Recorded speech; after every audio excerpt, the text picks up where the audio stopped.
সেটা নিয়ে সারা দেশে তোলপাড় তোলপাড় মানে মামুনুল হক যিনি হেফাজতে ইসলামের যুগ্ম মহাসচিব তিনি সেখানে একজন নারী সঙ্গী সহ গিয়েছিলেন। তিনি দাবি করছেন তিনি তার সঙ্গের নারীটি তার দ্বিতীয় স্ত্রী, কিন্তু স্থানীয় লোকজনের সন্দেহ হয় তারা তাকে ঘন্টা দুয়েক আটকে রেখেছিলেন। পরে অবশ্য পুলিশ গিয়ে এবং হেফাজতের উগ্র সমর্থকরা হোটেল রিসোর্টটি ভাঙচুর করে মামুনুল হককে সেখান থেকে নিয়ে গেছে। কিন্তু পরে এই কাল থেকে আজকে পর্যন্ত নানাভাবে অনেক খবর ফাঁস হচ্ছে, কিছু ফোনালাপ ফাঁস হচ্ছে। মামুনুল হক নিজেও একাধিকবার কথা বলেছেন, ফেসবুকে বা স্ট্যাটাস দিয়েছেন। তাতে ঠিক বিষয়টি এখনো পরিষ্কার হয়নি যে তিনি আসলে যে নারীর কথা বলছেন তাকে দ্বিতীয় বিয়ে করেছেন কি করেননি। দাবি করছেন কলেমা পরে বিয়ে করেছেন, কিন্তু তার কোনো রেজিস্ট্রেশন বা ইত্যাদি নেই।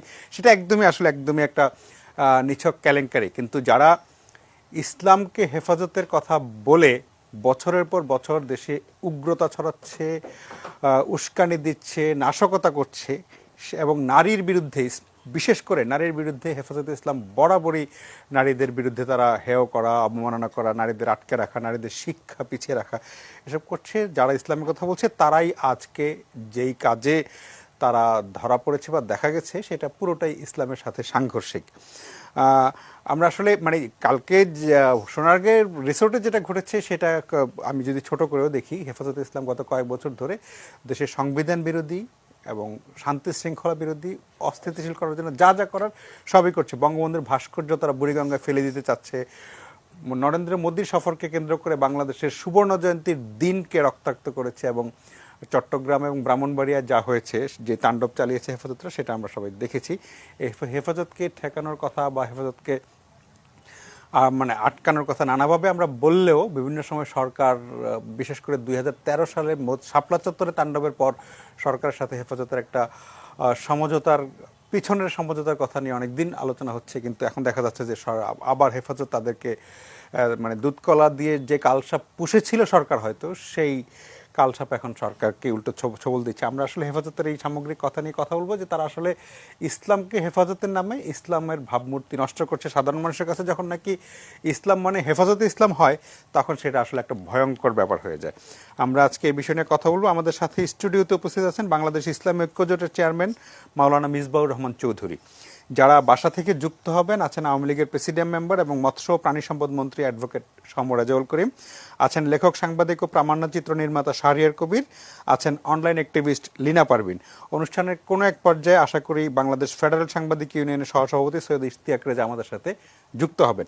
আমরা অনুষ্ঠানে শুরু করব। আজকে সংসদে মাননীয় প্রধানমন্ত্রী এই হেফাজত ইস্যুতে কথা বলেছেন। আমরা তার ছোট্ট একটা ক্লিপ দেখে অনুষ্ঠানটি শুরু করতে চাই। চরিত্রটা কি, আমি মুখ থেকে বেশি কিছু বলতে চাই না। গতকালকে আপনারা দেখেছেন এরা একদিকে ইসলামের নাম, ধর্মের নাম, এত কিছু পবিত্রতার নাম, এত কিছু বলে যত অপবিত্র কাজ করে আজকে ধরা পড়ে। একটা রিসোর্টে ধরা পড়ে সেই হেফাজতের জয়েন্ট ফ্যাক্টরি, সে ধরা পড়ল। এবার সেটা ঢাকার জন্য নানা রকমের চেষ্টা। পার্লারে কাজ করে এক মহিলা, তাকে আবার এখন তার এদিকে বউ হিসেবে পরিচয় দেয়, আবার নিজের বউর কাছে বলে যে অবস্থার পরিপ্রেক্ষিতে আমি এটা বলে ফেলেছি।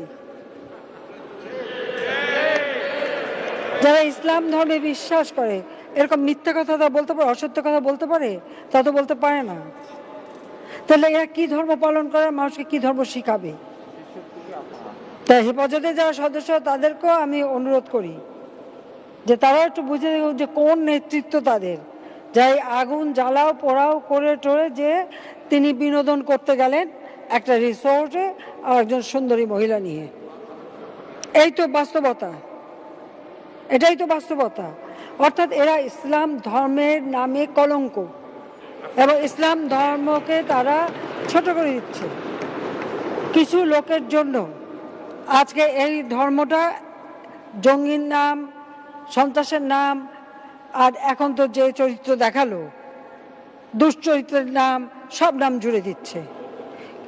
তার মানে আমার যে পবিত্র ধর্ম, পৃথিবীর শ্রেষ্ঠ ধর্ম হচ্ছে ইসলাম, যে ইসলাম ধর্ম সব থেকে সহনশীলতা শিখিয়েছে, শান্তির কথা বলেছে, সাধারণ মানুষের কথা বলেছে, মানুষের উন্নয়নের কথা বলেছে, সেই পবিত্র ধর্মকে এরা কলুষিত করে দিচ্ছে। তার ধর্মের নামে ব্যবসা শুরু করেছে। এবং এত অর্থ কোথার থেকে আসে এই বিনোদনের, সেটাও একটা প্রশ্ন। কাজে এটা দেশবাসী বিচার করবে, আর আইন তার আপন গতিতে চলবে, সেটুকু আমি বলতে চাই। প্রিয় দর্শক, আমরা শুনলাম মাননীয় প্রধানমন্ত্রী সংসদে দেওয়া বক্তব্য। আমি শুরু করতে চাই জনাব শাহরিয়ার কবিরকে দিয়ে। প্রধানমন্ত্রী যেখানে শেষ করেছেন যে পবিত্র ধর্ম ইসলামকে এরা কলুষিত করছে, এবং হেফাজতের যারা অনুসারী তারা কাদের নেতৃত্ব অনুসরণ করছে, সেই নেতৃত্বের চরিত্রটা আসলে জাতির সামনে আজকে উন্মোচিত হয়ে গেছে। আমরা দীর্ঘদিন ধরেই হেফাজতের এই অশুভ তৎপরতা নিয়ে কথা বলছি। তারা শুধু ইসলামের বিরুদ্ধেই না, তারা বাংলাদেশের প্রগতির বিরুদ্ধে, নারীর বিরুদ্ধে, সব ধরনের, বঙ্গবন্ধুর বিরুদ্ধে, সব ধরনের প্রগতিশীল কর্মকাণ্ডের বিরুদ্ধে। আপনার কাছ থেকে এটা শুনতে চাই, পুরো বিষয়টা আপনি কিভাবে দেখছেন? দেখুন, হেফাজতে এখন যারা নেতৃত্ব দিচ্ছেন তাদের পিতা পিতৃব্যরা, ওরা কিন্তু 1971 সালে এই ইসলামের নাম দিয়ে গণহত্যা করেছে, নারী নির্যাতনকে বৈধতা দিয়েছে, যাবতীয় মানবতা বিরোধী অপরাধ করেছে। হেফাজতের শীর্ষ প্রতিষ্ঠাতা নেতারা এরা সবাই কিন্তু 71 সালে নেজামি ইসলাম করতেন। নেজামি ইসলাম কিন্তু জামাতে ইসলামীর যে কম নৃশংসতার পরিচয় দেয়। জামাতের যেমন ঘাতক বাহিনী ছিল রাজাকার আল বদর আল শামস, নিজামী ইসলামের বাহিনী ছিল মুজাহিদ বাহিনী, এবং তারা সেই মদবিবাদী দর্শন, যে কোনো সন্ত্রাস, যে কোনো মানবতা বিরোধী অপরাধ, গণহত্যা হোক, নারী নির্যাতন হোক, সবকিছুকে তারা ইসলামের নামে বৈধতা দিতে চেয়েছে। 71 সালে গোলাম আজম কি বলেছিলেন? পাকিস্তান না থাকলে দুনিয়ার বুকে ইসলামের নাম নিশানা থাকবে না। এবং আমরা তখন প্রতিবাদ করেছিল, আমরা বলেছি আরে পাকিস্তান এলো 23 বছর আগে, আর ইসলাম এসছে 1400 বছর আগে। তো পাকিস্তান যদি কবরে যায়, ইসলাম কি পাকিস্তানের সঙ্গে কবরে যাবে? কিন্তু এইটা হচ্ছে ওদের রাজনীতি। ওদের কাছে পাকিস্তান ইসলাম হচ্ছে সমার্থ। এখন হেফাজতের অনুসারীদের কাছে হেফাজতে ইসলাম এবং ইসলাম সমার্থ, জামাতে ইসলাম ইসলাম সমার্থ। এইভাবে তারা যাবতীয় অপরাধগুলোকে বৈধতা দিতে চেয়েছে ইসলামের নামে। এবং আমি মনে করি কালকের এটা একটা ওয়েক আপ কল হওয়া উচিত হেফাজতের কর্মীদের জন্য। মাদ্রাসা সেই, আমি বলবো যে মাদ্রাসায় যারা পড়ছে, কওমি মাদ্রাসা যারা পড়ছে, তারা কিন্তু আমাদেরই সন্তান। সেই নিরীহ ছেলেগুলোকে ইয়েতে 2013 সালে যেভাবে নিয়ে এসেছিল ঢাকাতে মতিঝিলে তাণ্ডব, মহাতাণ্ডব করবার জন্য, আমরা তো শ্বেতপত্র বার করেছি তার উপর। বহু মা, বহু অভিভাবক তারা আমাদেরকে প্রশ্ন করেছেন, অন ক্যামেরা বলেছেন, আমরা মাদ্রাসায় বাচ্চাদেরকে পাঠিয়েছি পড়াশোনা করবার জন্য, ইসলামে তালিম নেওয়ার জন্য, কিন্তু তারা সেখান থেকে লাশ হয়ে ফিরেছে। আমরা বলেছি কে দায়ী এর জন্য? বলেছে না, দায়ী হচ্ছে সেই আহমদ শফির কথা বলেছে, হেফাজতের নেতারা যারা তাদেরকে ধরে নিয়ে গেছে যে কিনা যেতে হবে সেখানে মতিঝিলে। এই যে স্বাধীনতা দিবসের কথা যেটা আপনি বললেন, স্বাধীনতা দিবসে এই যে লাশগুলো, এর দায় দায়িত্ব তো হেফাজতকে দিতে হবে। তো সেই জন্য হেফাজতের কথাতে এই বাচ্চাগুলো বেরিয়ে আসছে এবং তাদেরকে একটা সংঘর্ষে বলে দিচ্ছে পুলিশের থানায় হামলা করো, পুলিশের উপরে হামলা করো, ওখানে আগুন জ্বালাও, ওখানে এটা করো। তো মাদ্রাসায় কি বাচ্চাগুলোকে এই জন্য পাঠায় বাপ্পারা? এই যে হেফাজতের যে রাজনীতি, যে একটা সন্ত্রাসের রাজনীতি। এবং আপনি জানেন যে 2013 সালে যখন সরকার হার্ডলাইনে গিয়েছিল, এই মামুনুল হকের সঙ্গী যারা ছিল, যে বাবুনগরী যখন গ্রেফতারের পর কি বলেছিল? বাবুনগরী পরিষ্কার বলেছে জামাত বিএনপি কিভাবে তাদেরকে মদত দিয়েছে এবং কিভাবে তারা পরের দিন সরকার উৎখাত করে অস্থায়ী সরকার গঠন করবে এবং বাবুনগরী সরকারের প্রধানমন্ত্রী হবে। স্মরণ করুন 5ই মে 2013 সালে যখন ঢাকা শহর কেন্দ্র যেটা মতিঝিল দাউ দাউ করে আগুনে জ্বলছে, সেই সময় বিএনপির চেয়ারপারসন ঢাকাবাসীকে আহ্বান জানালেন আপনারা রাস্তায় নেমে আসুন। এই যে রাজনীতি, একসময় আমরা দেখেছি জামাত বিএনপি তাদেরকে ঢাল হিসেবে ব্যবহার করেছে। মাঝখানে আওয়ামী লীগের সঙ্গে সমঝোতা আমরা দেখেছি, তারা আওয়ামী লীগের সঙ্গে বুঝিয়ে সুঝিয়ে তারা কওমি মাদ্রাসা স্বীকৃতি আদায় করে দিচ্ছে, কিন্তু কওমি মাদ্রাসার উপর সরকারের কোনো নিয়ন্ত্রণ আছে? কওমি মাদ্রাসায় কি পড়ানো হচ্ছে? তারা ঘৃণা, বিদ্বেষ, যে জাতীয় সঙ্গীত তারা গাইবে না, এটা কওমি মাদ্রাসা বলছে। হেফাজতের নেতারা বলছে তারা বাংলাদেশের সংবিধান মানে না, তারা জাতির পিতাকে মানে না, তারা জাতির পিতার ভাস্কর্য ভেঙে ফেলার যে হুমকি। এর সঙ্গে আইসিস আর আল কায়দার পার্থক্যটা? আল কায়দা আইসিস তো এই কাজগুলোই করেছে, আফগানিস্তানে করেছে, সিরিয়াতে করেছে, ইরাকে করেছে। এই আইসিস আল কায়দার রাজনৈতিক উত্তরাধিকারী, 71-এর সেই নেজামি ইসলাম, জামাতে ইসলামের রাজনৈতিক আদর্শিক উত্তরাধিকারী হচ্ছে আজকে হেফাজতে ইসলাম। এরা ইসলামের নামে যে কোনো দুষ্কর্মকে বৈধতা দিতে পারে। কালকে সেটা তো একাত্তরের গণহত্যা মানবতা বিরোধী অপরাধের কথা তুলনা করলে কালকের এটা আমার কাছে এমন কোনো বড় অপরাধ মনে হয় না। হ্যাঁ, কিন্তু পুলিশকে এখানে তদন্ত করতে হবে। এই যে একজন নারীর ওপরে, আমি তো মনে করি মেয়েটাকে অপমান করা হলো, এই মেয়েটাকে পরিষ্কারভাবে আমাদের সামনে হাজির করতে হবে, সেই পুলিশকে তদন্ত করে বার করতে হবে। সেই মেয়ের পরিচয় কি, মেয়ে যেটা টেলিফোনে বলেছে, মামুনুর হক যেটা তার স্ত্রীর সঙ্গে টেলিফোনে কনভারসেশন, মাননীয় প্রধানমন্ত্রী যেটা উদ্ধৃতি দিলেন, এগুলো প্রত্যেকটা তদন্তের দাবি রাখে। সেই জন্য আমরা মনে করছি যে একটা স্বচ্ছতার প্রয়োজনে স্বচ্ছ একটা তদন্ত হওয়া উচিত। না হলে কিন্তু এরা কিন্তু আবার আড়ালে চলে যাবে, আবার সেই প্রতারণা, সেই মাদ্রাসা শিশুদের মগজ ধোলাই করে তাদেরকে সন্ত্রাসে ব্যবহার করবে তাদের রাজনৈতিক চরিতার্থ করবার জন্য। তো মাননীয় প্রধানমন্ত্রী যথার্থভাবে বলছেন এটা কখনো ইসলামের শিক্ষা হতে পারে না। ইসলাম কেন, কোন রাজনৈতিক দল কি এরকম কাজ করতে পারে? তিনি নিজে একটা দলের প্রধান, নিজেকে দাবি করে উন্মাদনা ছড়াচ্ছেন, সমাজের মধ্যে সন্ত্রাস ছড়াচ্ছেন, কখনো সংখ্যালঘুদের উপর, কখনো আওয়ামী লীগের উপর। ব্রাহ্মণবাড়ি আপনারা দেখেছেন, যা কিছু মুক্তিযুদ্ধের সঙ্গে সমর্থক, সেই ধীরেন্দ্রনাথ দত্ত বলুন কিংবা ওস্তাদ আলাউদ্দিন খান আমাদের বাঙালির চেতনার সমর্থক, সবকিছু তো তারা ধ্বংস করেছে। আওয়ামী লীগ বলুন, মুক্তিযোদ্ধা বলুন, একাত্তরে সেই চরিত্রটা, একাত্তরেও তো তাদের টার্গেট ছিল আওয়ামী লীগ এবং মুক্তিযোদ্ধারা, হিন্দুরা, এবং সেই কাজগুলো কিন্তু ব্রাহ্মণবাড়িয়াতে তারা এক এক করে করেছে। এবং প্রশাসন সেখানে নীরব ছিল। সেখানে জনপ্রতিনিধি যিনি ওবায়দুল মোক্তাদি সাহেব পরিষ্কার বলেছেন যে প্রশাসনের ভূমিকাটা আমরা সেখানে দেখিনি, পুলিশের ভূমিকা তিনি সেখানে দৃশ্যমান দেখেননি। এখন সেইখানে হচ্ছে যে আমাদের প্রশ্ন ওই জায়গাতে, আমরা আর কত এই তাণ্ডব গুলো দেখবো? ওই যে শামসুর রহমান বলছে যে আর কত খান্ডব দাহন আমাদেরকে দেখতে হবে, এই যে আগুন, যে আমাকে আর কত আগুনের সন্ত্রাস দেখতে হবে। আমি মনে করি এখন ওয়ান্স ফর অল, এখন সময় এসছে কঠোর পদক্ষেপে যাওয়ার জন্য এবং সারা জনগণের সামনে, দেশবাসীর সামনে এদের চরিত্র উন্মোচন করবার জন্য। আমি মনে করি এটা একটা উপলক্ষ এবং এটাকে কেন্দ্র করে আপনি অনেক গভীরে যেতে পারেন।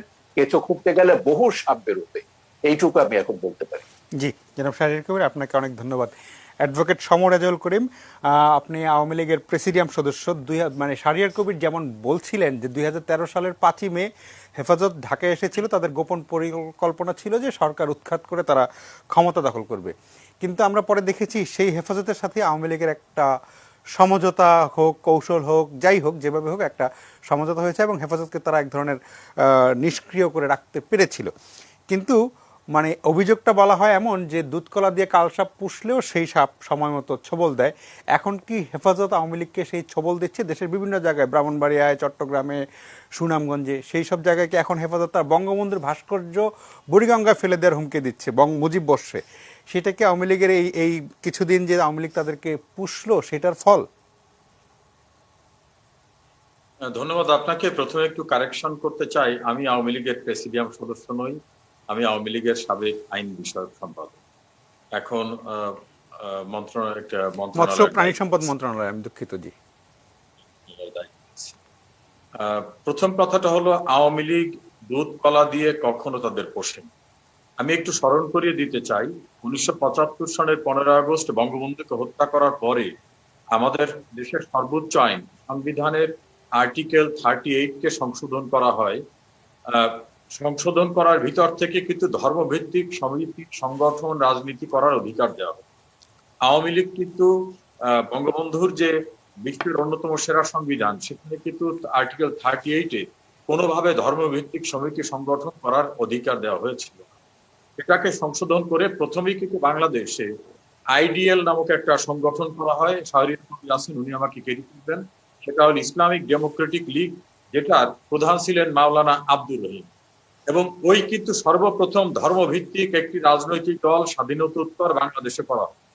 এর ভিতর থেকে কিন্তু ধর্মভিত্তিক কর্মকাণ্ডের নামে, ধর্মীয় কর্মকাণ্ড না, ধর্মের নামে রাজনীতিকে ব্যবহার করার প্রক্রিয়া শুরু হয়ে নানাভাবে কিন্তু গোলাম আজমকে দেশে আসতে দেওয়া হলো, শাহজিজকে ক্ষমতায় নিয়ে আসা হলো, খানে সবুরকে, মাওলানা আব্দুল মান্নানকে, জয়পুরহাটের আব্দুল আলিম থেকে শুরু করে বশির রহমান জাদুমিয়া, আব্দুর রহমান বিশ্বাস, এদেরকে নিয়ে আসা হলো।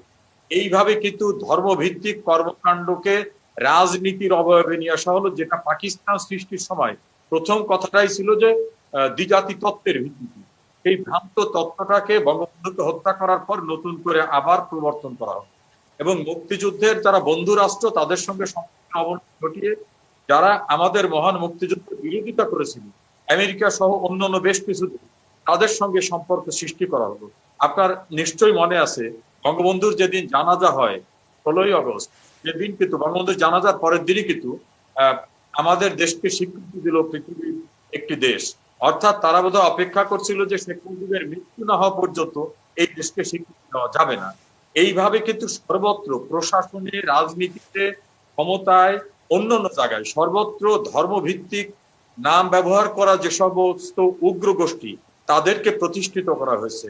মাননীয় প্রধানমন্ত্রী শেখ হাসিনা 1996 সালে ক্ষমতা এসে কিন্তু মুক্তিযুদ্ধের চেতনা, অসাম্প্রদায়িক বাংলাদেশকে প্রতিষ্ঠিত করার জন্য অভিযান শুরু করলেন। তার ওই টেনিউরে তিনি যতটা পেরেছিলেন সেটা করেছিলেন। তার পরবর্তীতে 2008-এর নির্বাচনের পরে 2009-এর যে সরকার গঠন হলো, সেখানে ধর্মের নাম ব্যবহার করা ব্যক্তিদের অপরাধ, যেটা মানবতা বিরোধী অপরাধ আমরা বলি, যুদ্ধ অপরাধ, নারী ধর্ষণ, ধর্মান্তরিত করা, দেশ থেকে তাড়িয়ে দেওয়া, তাদের বিচারের যে দুঃসাহসিকতা মাননীয় প্রধানমন্ত্রী শেখ হাসিনা দেখিয়েছেন। তখন কিন্তু মুক্তিযুদ্ধের পক্ষে নাম ব্যবহার করা অনেকে কিন্তু বলেছেন যে এই সাহস শেখ হাসিনার দেখানো ঠিক হবে না, কারণ তারা দেশে, মধ্যপ্রাচ্যে, ক্ষমতায়, অর্থে বিভিন্নভাবে প্রতিষ্ঠিত। শেখ হাসিনা তো নিজেই টিকতে পারবেন না। কিন্তু বঙ্গবন্ধু কন্যা কিভাবে বিশ্বাস করেন যে তার অসাম্প্রদায়িকতার মুক্তিযুদ্ধ বাংলাদেশকে ফিরিয়ে আনতে হবে, তিনি কিন্তু বিচার করেছেন। কাদের মোল্লার বিচারে বাধা দেওয়া হয়েছিল। জন কেরি, বান কি মুনরা 35 মিনিট ফোন করে তার ফাঁসির রায় কার্যকর করতে নিষেধ করেছিল। বলা হয়েছিল যে সে ইসলামিক লিডার। তো ইসলামিক লিডারের কথার পরেও কিন্তু অপরাধীর বিচার আমরা করেছি। এটা এই কারণে বললাম যে তাদের সঙ্গে কখনোই কিন্তু আপোষ করা হয়নি। একইভাবে কিন্তু যতগুলো অসাম্প্রদায়িক চেতনার জায়গাটা ফিরে আনা, ধরুন রাষ্ট্র ধর্ম লেখা ছিল ইসলাম, সেই জায়গাটাকে সংশোধন করে আমরা বললাম যে এদেশের সকল ধর্মের সকলেই সমান অধিকার ভোগ করবে, ধর্মের ভিত্তিতে কেউ আলাদা কোনো স্পেশাল বেনিফিট পাবেন না। এবং সাম্প্রদায়িক সম্প্রীতির বাংলাদেশ প্রতিষ্ঠার জন্য যেভাবে যেখানে যা দরকার হয় সেটা করলাম। আমরা কিন্তু কখনো আহমেদ শফির সঙ্গে হেফাজতকে নিয়ে কোনো বৈঠক হয়নি। মাননীয় প্রধানমন্ত্রী বারবার ক্লিয়ার করে বলেছেন যে ইসলামী শিক্ষা গ্রহণ করা বিশাল একটি অংশ মানুষ, তারা যদি পশ্চাৎপদ অবস্থায় থাকে তাহলে তাদেরকে ওই পশ্চাৎপদ অবস্থায় রেখে এই ব্যাপক জনগোষ্ঠীকে পিছনে রেখে এগুলো সঠিক নয়।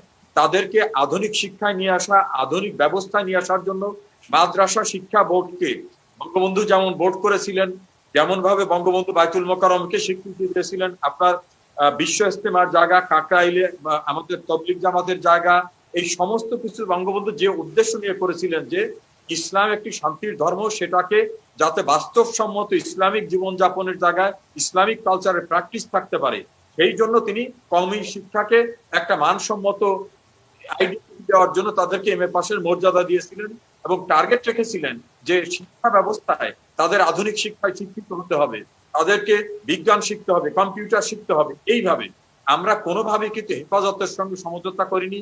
হেফাজতের যে 5ই মের যে ঘটনা দৃশ্যের, সেখানে একটি মামলাও কিন্তু প্রত্যাহার করা হয়নি। এবং আজকে মাননীয় প্রধানমন্ত্রী কিন্তু দ্ব্যর্থহীন কণ্ঠে পার্লামেন্টে বলেছেন যে আইন তার নিজস্ব গতিতে চলবে। এই তো মমিনুল হক, এর চেয়ে কত প্রভাবশালী সালাউদ্দিন কাদের চৌধুরী বলছিল আমি রাজাকার বলতে স্বাচ্ছন্দ্য বোধ করি, গ্রেপ্তার করে দেখুক না। মতিউর আলী হাসান মুজাহিদ বলছিল জামাত কচু পাতার পানি না, জামাতের গায়ে হাত দিয়ে দেখুক না কেন। হাত দেওয়া না, জুডিশিয়াল প্রসেসের ভিতর থেকে চূড়ান্ত রায় করে, ফাঁসির রায় কার্যকর করে তাদের হাড় মাংস মাটির সঙ্গে মিশিয়ে দেওয়ার মতো জুডিশিয়াল প্রসেসের ভিতর থেকে বঙ্গবন্ধু কন্যা আওয়ামী লীগ সরকার যেটা দেখাতে পেরেছে, সেই জায়গা থেকে কোনোভাবে আমরা আপোষ করিনি। কোনোভাবে হেফাজতের দাবির কারণে আমরা কোনো টাকা ছাড় দিই। কারণ বঙ্গবন্ধু কন্যা বিশ্বাস করেন এই দেশটা হিন্দু, মুসলিম, বৌদ্ধ, খ্রিস্টানের দেশ। এই দেশটা অসাম্প্রদায়িক হাজার হাজার বছরের ঐতিহ্যের দেশ। এই জায়গাটাকে এক জায়গায় আনার জন্য কিন্তু ভাষা ভিত্তিক বাঙালি জাতিকে, বাঙালি জাতীয়তাবাদে বঙ্গবন্ধু উদ্বুদ্ধ করেছেন 1948 থেকে। তারপরেই কিন্তু বলছেন যে আমাদের ধর্মীয় পরিচয়টা হবে ব্যক্তিগত জীবনে, কিন্তু আমাদের প্রত্যেকের রাষ্ট্রীয় একটা পরিচয়, আমরা সবাই বাঙালি। এই সবাই বাঙালি চেতনার থেকেই কিন্তু বঙ্গবন্ধু 48 থেকে শুরু করে 69 পর্যন্ত ধারাবাহিক আন্দোলন সংগ্রাম করে গণ অভ্যুত্থানের পরিবেশ সৃষ্টি করাতে পেরেছিলেন। সেখান থেকে কিন্তু 70-এর নির্বাচন, 71-এর মহান মুক্তিযুদ্ধ, এই জায়গা থেকে আওয়ামী লীগ সরে নেয়। আবার মনে করে দিই যে আওয়ামী লীগের নামের সঙ্গে মুসলিম শব্দটা ছিল সকলের জন্য, এই দলটাকে উন্মুক্ত করার জন্য কিন্তু বঙ্গবন্ধু মুসলিম শব্দটাকে বাদ দিয়ে বলছিলেন ধর্ম ব্যক্তিগত জীবনে থাকবে, রাজনীতিতে ধর্মের ব্যবহার যাতে কেউ করতে না পারে।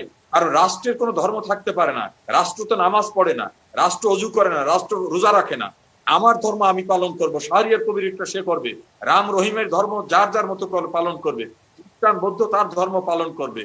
বঙ্গবন্ধু বলছিলেন যে আমি বাঙালি, আমি মুসলমান, কিন্তু তার মুসলিম সত্তার জায়গাকে রাষ্ট্র ব্যবস্থায় তিনি ব্যবহার করেন নাই। যেমন রাসূলুল্লাহ সাল্লাল্লাহু আলাইহি সাল্লামের আমলে তিনি কিন্তু সৌদি আরবকে কখনো রাষ্ট্র ধর্ম ইসলাম করেন নাই, এবং তিনি অন্য ধর্মাবলম্বীদের প্রোটেকশনের কথা বলেছেন। ইসলাম শান্তির ধর্ম, সেই মূল ইসলামের যে কালচারটা, সেটা কিন্তু এই দেশের আলেম ওলামা বুজুর্গরা এই মমিনুল হকের ঘটনার পরে বা হেফাজতের তাণ্ডবের পরে কিন্তু বিশাল ভাবে, দেখুন ফেসবুক সহ বিভিন্ন জায়গা আলেম ওলামারা বলতেছে যে ওদের কৃতকর্ম এটা ইসলামের কর্ম না, এটা ওদের কর্ম। যেটা শাহরিয়ার কবির বলছেন যে ৭১ সনেও ইসলামের নাম ব্যবহার করে যেটা করা হয়েছিল, সেটা আমার পবিত্র ধর্ম ইসলাম সাপোর্ট করে না। ফলে আমরা তাদেরকে কোনোভাবে সমঝোতায় নেইনি, তাদেরকে ছাড় দেইনি, দুধ কলা দিয়ে তাদের পুষিনি। আইন তার নিজস্ব গতিতে চলবে। বঙ্গবন্ধু কন্যা কোনোভাবেই কাউকে অতীতে ছাড় দেননি, এ সকল ঘটনায় কেউ ছাড় পাবেন। জি, জনাব সমর রেজাউল করিম, আপনাকে অনেক ধন্যবাদ। জনাব মাওলানা মিসবাউর রহমান চৌধুরী, যেমনটি সমর রেজাউল করিম বলছিলেন যে ইসলাম একটি শান্তির ধর্ম, এবং আমরা এই যুগ যুগ ধরে কিন্তু এই অঞ্চলে, বাংলাদেশে বা এই অঞ্চলে সব ধর্ম মিলে অসাম্প্রদায়িক পরিবেশে সব হচ্ছিল, কিন্তু এই হেফাজতে ইসলাম গত কয়েক বছর, ৭-৮ বছর ধরে তারা এমনভাবে আচরণ করছে মনে হয় যেন ইসলামকে হেফাজত করার দায়িত্ব ১৪০০ বছরের ইসলাম গত ৬ বছরে তার হেফাজত করছে। কিন্তু হেফাজত করার নামে ইসলামের এই যে মাননীয় প্রধানমন্ত্রীর বক্তব্য ছিল, সব নাশকতা, সন্ত্রাস, এবং গতকালকে ঘটনায় দেখছি যে মানে দুশ্চরিত্র সবকিছুর সাথে তারা ইসলামকে মিলিয়ে ফেলছে। তাদের বিরুদ্ধে কিছু বললেই সেটা যেন ইসলামের বিরোধিতা। এই ইসলামের লিজ হেফাজতে ইসলামকে কে দিল, কবে দিল? ধন্যবাদ আপনাকে। আমার পূর্বে শাহরিয়ার কবির সাহেব এবং আমাদের মাননীয় মন্ত্রী রেজাউল করিম সাহেব বেশ কথা বলেছেন। আমি প্রথমেই শাহরিয়ার কবির সাহেব বলছেন যে হেফাজতে ইসলাম এটা হইল মওদুদি দর্শন। আমি এখানে একটু দ্বিমত পোষণ করতে চাই যে হেফাজতে ইসলাম যারা পূর্বসূরি, হেফাজতে ইসলামের পূর্বসূরি যারা, বা হেফাজতে ইসলাম যাদেরকে পূর্বসূরি বলে দাবি করে এই এই এই মাদ্রাসার আলেমরা, তারা জামাতের দর্শন বা মওদুদি দর্শনের কখন অনুসারী ছিলেন না। তাদের একটা নিজস্ব দর্শন ছিল, এবং মুসলমানরা উপমহাদেশের এটাকে মূল ধারার দর্শন মনে করে, যে ইসলামের মূল দর্শনটাই হইল যে এই ধারার দর্শনটা। সেই ভারতের শাহ ওলিউল্লাহ দেহলভি, তার সন্তানদের আন্দোলন, এরপরে দারুল উলুম দেওবন্দ, এই দর্শনটা হলো মওদুদি দর্শন। হলো 1941 ইংরেজি সালে মৌলানা মওদুদি জামাত ইসলাম নামক একটা দল করে তার দর্শন যখন উপস্থাপন করলেন, তখন এই যে হেফাজতে ইসলামের যে মুরব্বীরা, তারা যাদের ধারাবাহিকতা নিয়ে চলছিলেন, তারা এটা প্রত্যাখ্যান করেছিলেন, এবং তারা বলছিলেন যে এই দর্শনটা মুসলমানদের মধ্যে বিভেদ সৃষ্টি করবে এবং উগ্র মতবাদের জন্ম দিবে। এদের সাথে ইনাদের মানে কখনো তারা অ্যাকসেপ্ট করেন নাই, বরঞ্চ এখন তো এই ধারাটাই আমি এই কথাটাই বলতে চাচ্ছি। এই কিভাবে এই দর্শনের সাথে তারা এখন কাজকর্ম করতেছেন, এটা একটা আশ্চর্যের বিষয় হইল হেফাজতে ইসলামের বর্তমান যে নেতৃত্ব, এরা সবাই রাজনীতি করেন, বিভিন্ন রাজনৈতিক দলের সাথে তারা ইসলামিক দলই। যদিও আমাদের মন্ত্রী সাহেব বলছেন যে আর্টিকেল 38 যেটা উইথড্র করে নেওয়া হয়েছিল, যে ধর্মভিত্তিক কোনো রাজনৈতিক দল করা যাবে না। ৭২-এর সংবিধান একটা চমৎকার সংবিধান ছিল, কিন্তু এটাও যে একটা ভালো কাজ ছিল যে ধর্মীয় ভিত্তিক রাজনীতি করা যাবে না, এটা ঠিক না। কেননা পৃথিবীতে এমন কোনো দেশ নাই যে ইচ্ছা করলে সে রাজনীতি করতে পারবে না। খ্রিস্টান ডেমোক্রেটরা জার্মানে রাজনীতি করতেছে, ব্রিটেনে ইচ্ছা করলে আপনি এটা ইসলামিক দল করে রাজনীতি করতে পারবেন না, কিন্তু ধর্মের নাম দিয়ে যখন, কিন্তু হ্যাঁ, এইখানে একটা আলোচনা থাকতে পারে যে ধর্মটাকে কিভাবে ব্যবহার করা যাবে। আমি কখনো ধর্ম রাষ্ট্র নিয়ন্ত্রণ করতে পারবে বা পারলে রাষ্ট্রের কল্যাণ হবে, এটা আমি নিজেও বিশ্বাস করি না। আমি বিশ্বাস করি রাষ্ট্রের একটা আলাদা ধরন থাকবে, কিন্তু ধর্মহীন একটা রাষ্ট্র কখনো মানুষের কল্যাণ করতে পারবে না। রাষ্ট্রের মধ্যে ধর্মের মূল্যবোধটা, ধর্মের আদর্শটা অবশ্যই বজায় থাকতে হবে। এবং এইটা না, শেখ কিন্তু হাসিনা এখন যে রাজনীতিটা ইসলামের নামে করা হচ্ছে সেটা তো ধর্মটাকে সামনে রেখে ধর্মটাকে ব্যবহার করে ধর্মের অপব্যবহার বলা যাবে সেটা করেই করছে শুনেন, এখন। জি। হেফাজতে ইসলাম মানে ধর্ম নয়। সেটাই তো আমি আপনার কাছে জানতে চাচ্ছি। তারা ধর্মের শ্রদ্ধাবরণে এখন যে কুৎসিত কাজগুলা করছেন, আগে আমাদের বলতে হবে যে ইসলাম এগুলা এরাও করে কিনা, ইসলাম এগুলা মানে কিনা। এই যে নরেন্দ্র মোদীকে আশাকে কেন্দ্র করে ইস্যু বানিয়ে তারা যে তাণ্ডবটা করলেন, এইটা 1 বছর ব্যাপী এই তাণ্ডবের প্রস্তুতি চলছিল। এটা নরেন্দ্র মোদী না আসলেই তাণ্ডবটা হইতো। সেটা কিভাবে? হেলিকপ্টার করে সারা বাংলাদেশের গ্রামে গঞ্জে ঘুরে মানুষের মধ্যে ঘৃণা জন্মানো হয়েছে। এখন দেখতে হবে যে এদের মাস্টার মাইন্ড কারা। এই যে দর্শনের কথা বলা হয়েছে, এখন মাস্টার মাইন্ড হইল মৌলানা মওদুদির অনুগতরা যারা দেশে বিদেশে আছে। সেটাই তো এবং সারেকুর বলছিলেন যে মিলে গেছে, সেটি আপনি দুইটা ধারা মিলে গেছে এখন এক জায়গায় এসে। এই এরা নিয়ন্ত্রণ করতেছে এদেরকে অর্থ দিয়ে, জনবল দিয়ে। জনাব মিসবাহ রহমান চৌধুরী, আপনাকে একটু থামাচ্ছি, আমরা 10টা একটা সংবাদ শিরোনাম দিতে হবে, আমি আপনার কাছেই ফিরবো, এই জায়গাতেই ফিরবো, একটু আমি দুঃখ প্রকাশ করে থামাচ্ছি। প্রিয় দর্শকরা, 10টা সংবাদ শিরোনামে যাচ্ছি।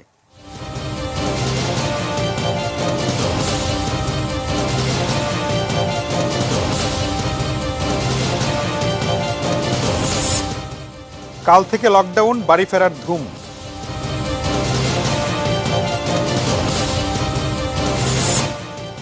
একদিনে শনাক্ত 7,000 ছাড়ালো, মৃত্যু আরো 53।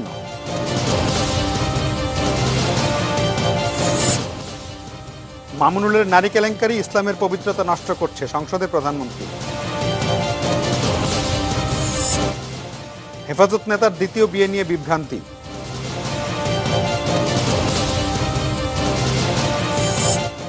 নারায়ণগঞ্জের শীতলক্ষায় যাত্রীবাহী লঞ্চডুবি, একজনের মৃতদেহ উদ্ধার।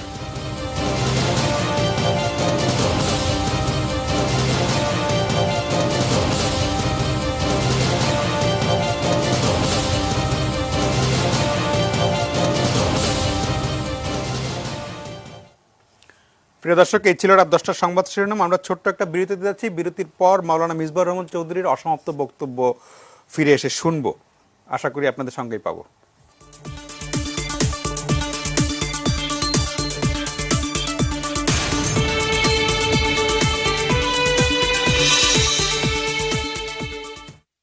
কি মিয়া, ইস্পাহানি মির্জাপুরের ছোট প্যাকেটগুলো আছে না?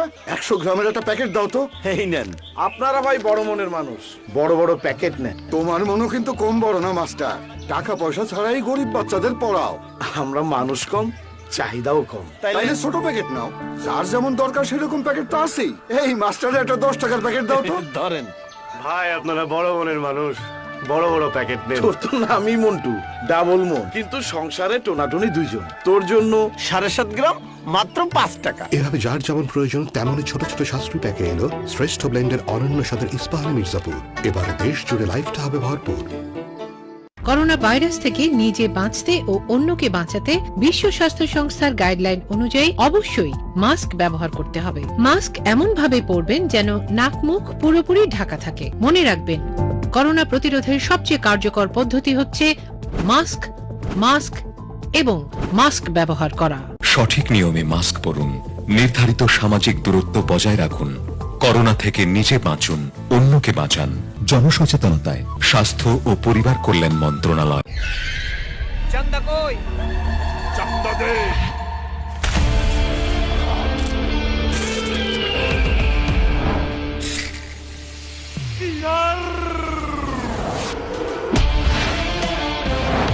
সাথে বিস্কিট। যারা গিয়ার খায় তারা একটু বেশি পায়, তাই তো গিয়ারের সাথে বিস্কিট ফ্রি। ভালো আছেন স্যার? অ্যাকাউন্ট তো আপনি খুলে দিয়েছিলেন, টাকা জমা দেবো কোথায়? আমাকেই দিন। এই যে স্যার। মাকে বাড়িতে টাকা পাঠাবো। আমি পাঠিয়ে দিচ্ছি। স্যার, আর কিছু? লোনের আবেদন করতে চাই। এইবার নিশ্চয়ই বলবেন না আপনি? জি স্যার, আমি। দেশের সর্বপ্রথম one stop banking, IFIC one stop service. ও, বলছিলাম কি, আমার তো বদলি চাকরি, আইএফআইসির অন্য শাখা উপশাখায় কি? নিশ্চিন্ত থাকুন স্যার, এক শাখা বা উপশাখার গ্রাহক ওয়ান স্টপ সার্ভিস সহ সব সেবা নিতে পারেন দেশের যে কোনো আইএফআইসি শাখা উপশাখা থেকে। দারুণ ব্যাপার। একই কাউন্টারে সব ব্যাংকিং সেবা। আসুন আপনার প্রতিবেশী আইএফআইসি ব্যাংকের যে কোনো শাখা বা উপশাখায়। IFIC bank. বিশ্বের 99% স্টিল তৈরি হয় উন্নত প্রযুক্তির ইলেকট্রিক আর্ক বা ব্লাস্ট ফার্নেসে, অথচ বাংলাদেশে অধিকাংশ রডই তৈরি হয় পুরনো প্রযুক্তির ইন্ডাকশন ফার্নেসে। একেএস তৈরি হয় সর্বাধুনিক প্রযুক্তির ইলেকট্রিক আর্ক ফার্নেসে। একেএস ইলেকট্রিক আর্ক ফার্নেসে তৈরি আন্তর্জাতিক মানের স্টিল। দুর্য খিচুড়ি, দুর্য ঘুম। খাবার বাকি থাকলে সুস্থভাবে বেড়ে ওঠার পুষ্টিও থাকে বাকি, তাই রেগুলার খাবারের সাথে জুনিয়র হরলিক্স। এতে আছে আয়রন, প্রোটিন, ভিটামিন ও প্রয়োজনীয় মিনারেলস, যাতে তুর্য পায় A to Z পুষ্টি। খুলে বলবো তোকে, জমা ছিল যত কথা মনে, প্রাণ খুলে বলে দেব মনের কথা, প্রাণ আপনি জেনে নাও মনের কথা, প্রাণ খুলে হবে। Open up with Pranab. চন্দা কই, চন্দা দে।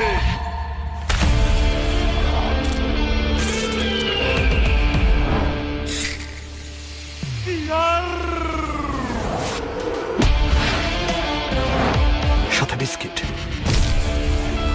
যারা গিয়ার খায় তারা একটু বেশি পায়, তাই তো গিয়ারের সাথে বিস্কিট ফ্রি।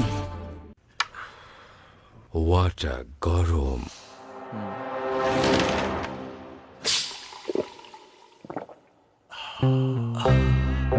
Water refreshing. আরে এতটুকু পেপসি রাখলি কেন আমার জন্য? এটাও খেয়ে ফেলতে। ওয়াটার দোস্ত। পেপসি, প্রতি চুমুক রিফ্রেশিং, প্রতি চুমুকে সোয়াগ।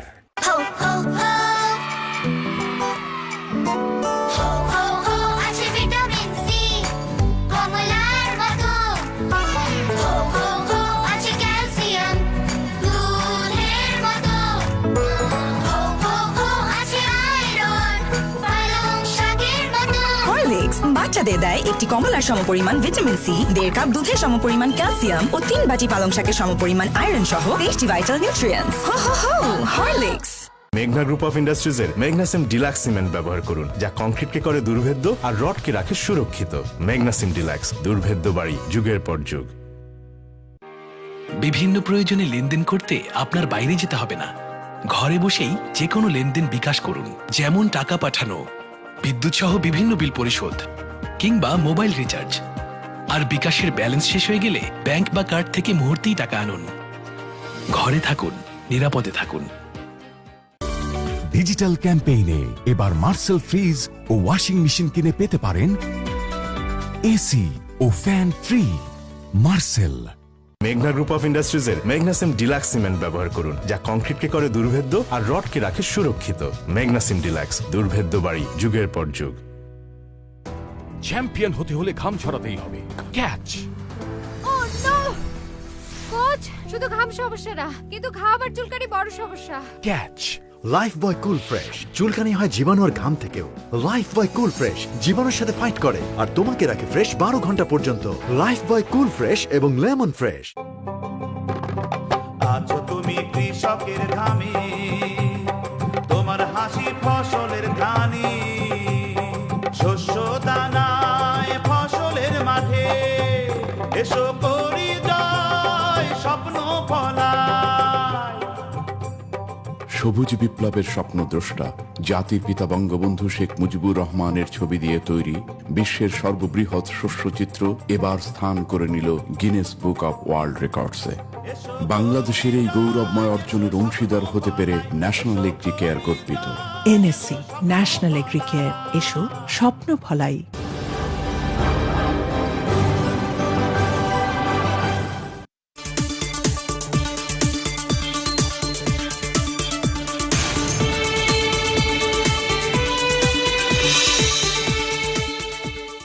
প্রিয় দর্শক, আমরা ফিরে এলাম আলোচনায়। কথা বলছিলাম হেফাজতে ইসলামের যে কেলেঙ্কারি কালকে আমরা দেখেছি, হেফাজতে ইসলামের একজন নেতার, এবং সেটা নিয়ে দেশ জুড়ে আলোচনা এবং হেফাজতের আরও নানা কর্মকাণ্ড আলোচনায় আসছে। আমরা বিরতির আগে শুনছিলাম মাওলানা মিসবাউর রহমান চৌধুরীর বক্তব্য। আপনার অসমাপ্ত বক্তব্যটা শেষ করেন। আমাদের আরও অতিথিরা আছেন, আমরা সবার কাছ থেকে একটু করে শুনবো। আপনার এই অংশটা শুনে নিই একটু। জি, ধন্যবাদ আপনাকে। আমি এটাই বলবো যে বছরব্যাপী এই তাণ্ডবের জন্য প্রস্তুতি চলছিল, আমরা সরকারকে আগেও সতর্ক করেছিলাম যে এই হেলিকপ্টার হুজুররা এরা কারা, এরা মাঠে গিয়ে কি বলেন এই ব্যাপারে একটু নজর রাখার জন্য। কিন্তু আমার মনে হয় না যে তারা এই ব্যাপারে কোনো নজর রেখেছেন।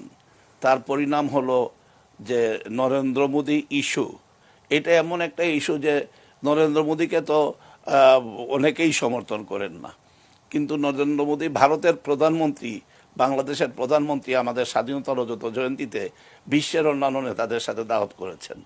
এই দাওয়াত, দেশের প্রধানমন্ত্রী দাওয়াত করলে ইসলাম কি বলে, অন্যরা সেই মেহমানের সাথে কি ব্যবহার করবে, সে যদি হাজার শত্রু হয়, এইটা একটা গাইডলাইন ইসলামের আছে। কিন্তু আমরা কি দেখলাম যে একদম প্রকাশ্যে বলা হইলো এক হাতে জুতায় আর এক হাতে ঝাড়ু নিয়া নরেন্দ্র মোদীকে আটকাই দিতে হবে।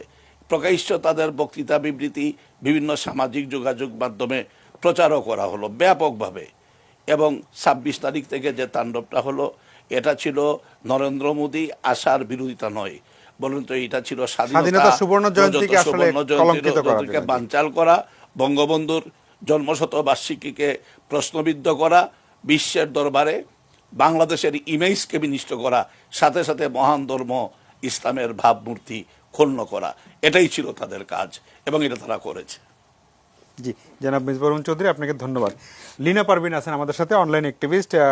শাহরিয়ার কবির একদম শুরুতে বলছিলেন যে এই যে হেফাজত, তারা নারীদের বরাবরই তাদের অবস্থান নারীদের বিরুদ্ধে, এবং গতকালকের যে ঘটনা, সেই ঘটনাও একজন নারীকেই হেয় করা হলো। এবং সে এখন অনেক রকমের কেলেঙ্কারি আসছে যে উনি ওনার প্রথম স্ত্রীকে বলছেন যে উনি শহীদুল ভাইয়ের ওয়াইফকে নিয়ে গিয়েছিলেন, তার মানে বিয়ে করেননি। আবার বলছেন যে বিয়ে করেছেন, তার মানে হয় উনি ওনার প্রথম স্ত্রীর সাথে প্রতারণা করছেন, না হয় দ্বিতীয় স্ত্রীর সাথে। মানে কোথাও না কোথাও মিথ্যা, মানে যারা ইসলামকে হেফাজতের কথা বলছেন তারা বারবার নারীকে হেয় করছেন এবং মানে প্রতারণা করছেন। আপনি একজন অনলাইন অ্যাক্টিভিস্ট হিসেবে, একজন নারী হিসেবে, নারীবাদী হিসেবে আপনার কাছে শুনতে চাই, হেফাজতের অবস্থান বরাবরই নারী বিরোধী। জি, ধন্যবাদ। আসলে প্রথমে বলে নেই, আমার এখানে ইন্টারনেট কানেক্টিভিটি অসম্ভব দুর্বল, কারণ আজকে ইলেকট্রিসিটি সমস্যা হচ্ছে। হেফাজতের আপনাদের অনুষ্ঠানের আজকের নামটাই হচ্ছে হেফাজতের কেলেঙ্কারি। আমি মনে করি যে হেফাজতের যে নেতার জয়েন্ট সেক্রেটারি মামুনুল হক, ওনার যে ঘটনাটা গতকালকে প্রকাশিত হয়েছে, সেই ঘটনাটাতে ব্যক্তি হিসেবে মামুনুল হকের ঘটনাকে আমি প্রাধান্য দিতে চাই না। ব্যক্তি মামুনুল হকের সেই অধিকার আছে, উনি আসলে কার সাথে বৈবাহিক জীবন যাপন করবেন, কার সাথে কি করবেন, সেটা তার স্বাধীনতা আছে।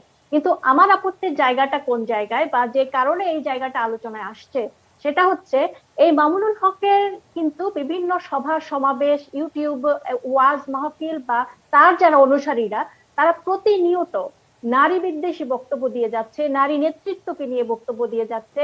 এবং আমরা জানি যে 2013 সালে হেফাজত যে 13 দফা দিয়েছিল, সে 13 দফার অন্যতম কয়েকটা দফা ছিল নারী শিক্ষাকে সংকীর্ণ করতে হবে, নারীদের উচ্চশিক্ষার প্রয়োজন নেই, এবং নারী নেতৃত্ব বিরোধী তাদের বক্তব্য ছিল। আমার আপত্তির জায়গাটা এই জায়গাতে যে তাহলে এরা আজকে বাংলাদেশে যদি ইসলামের আদর্শ হয়ে থাকে, এরা যদি নীতি নৈতিকতার আদর্শ হয়ে থাকে, তাহলে আমি মনে করি যে এইখানে সমস্ত রকম আদর্শ, সমস্ত রকম নীতি নৈতিকতার শিক্ষা কিন্তু আজকে সংকটাপন্ন অবস্থায় আছে।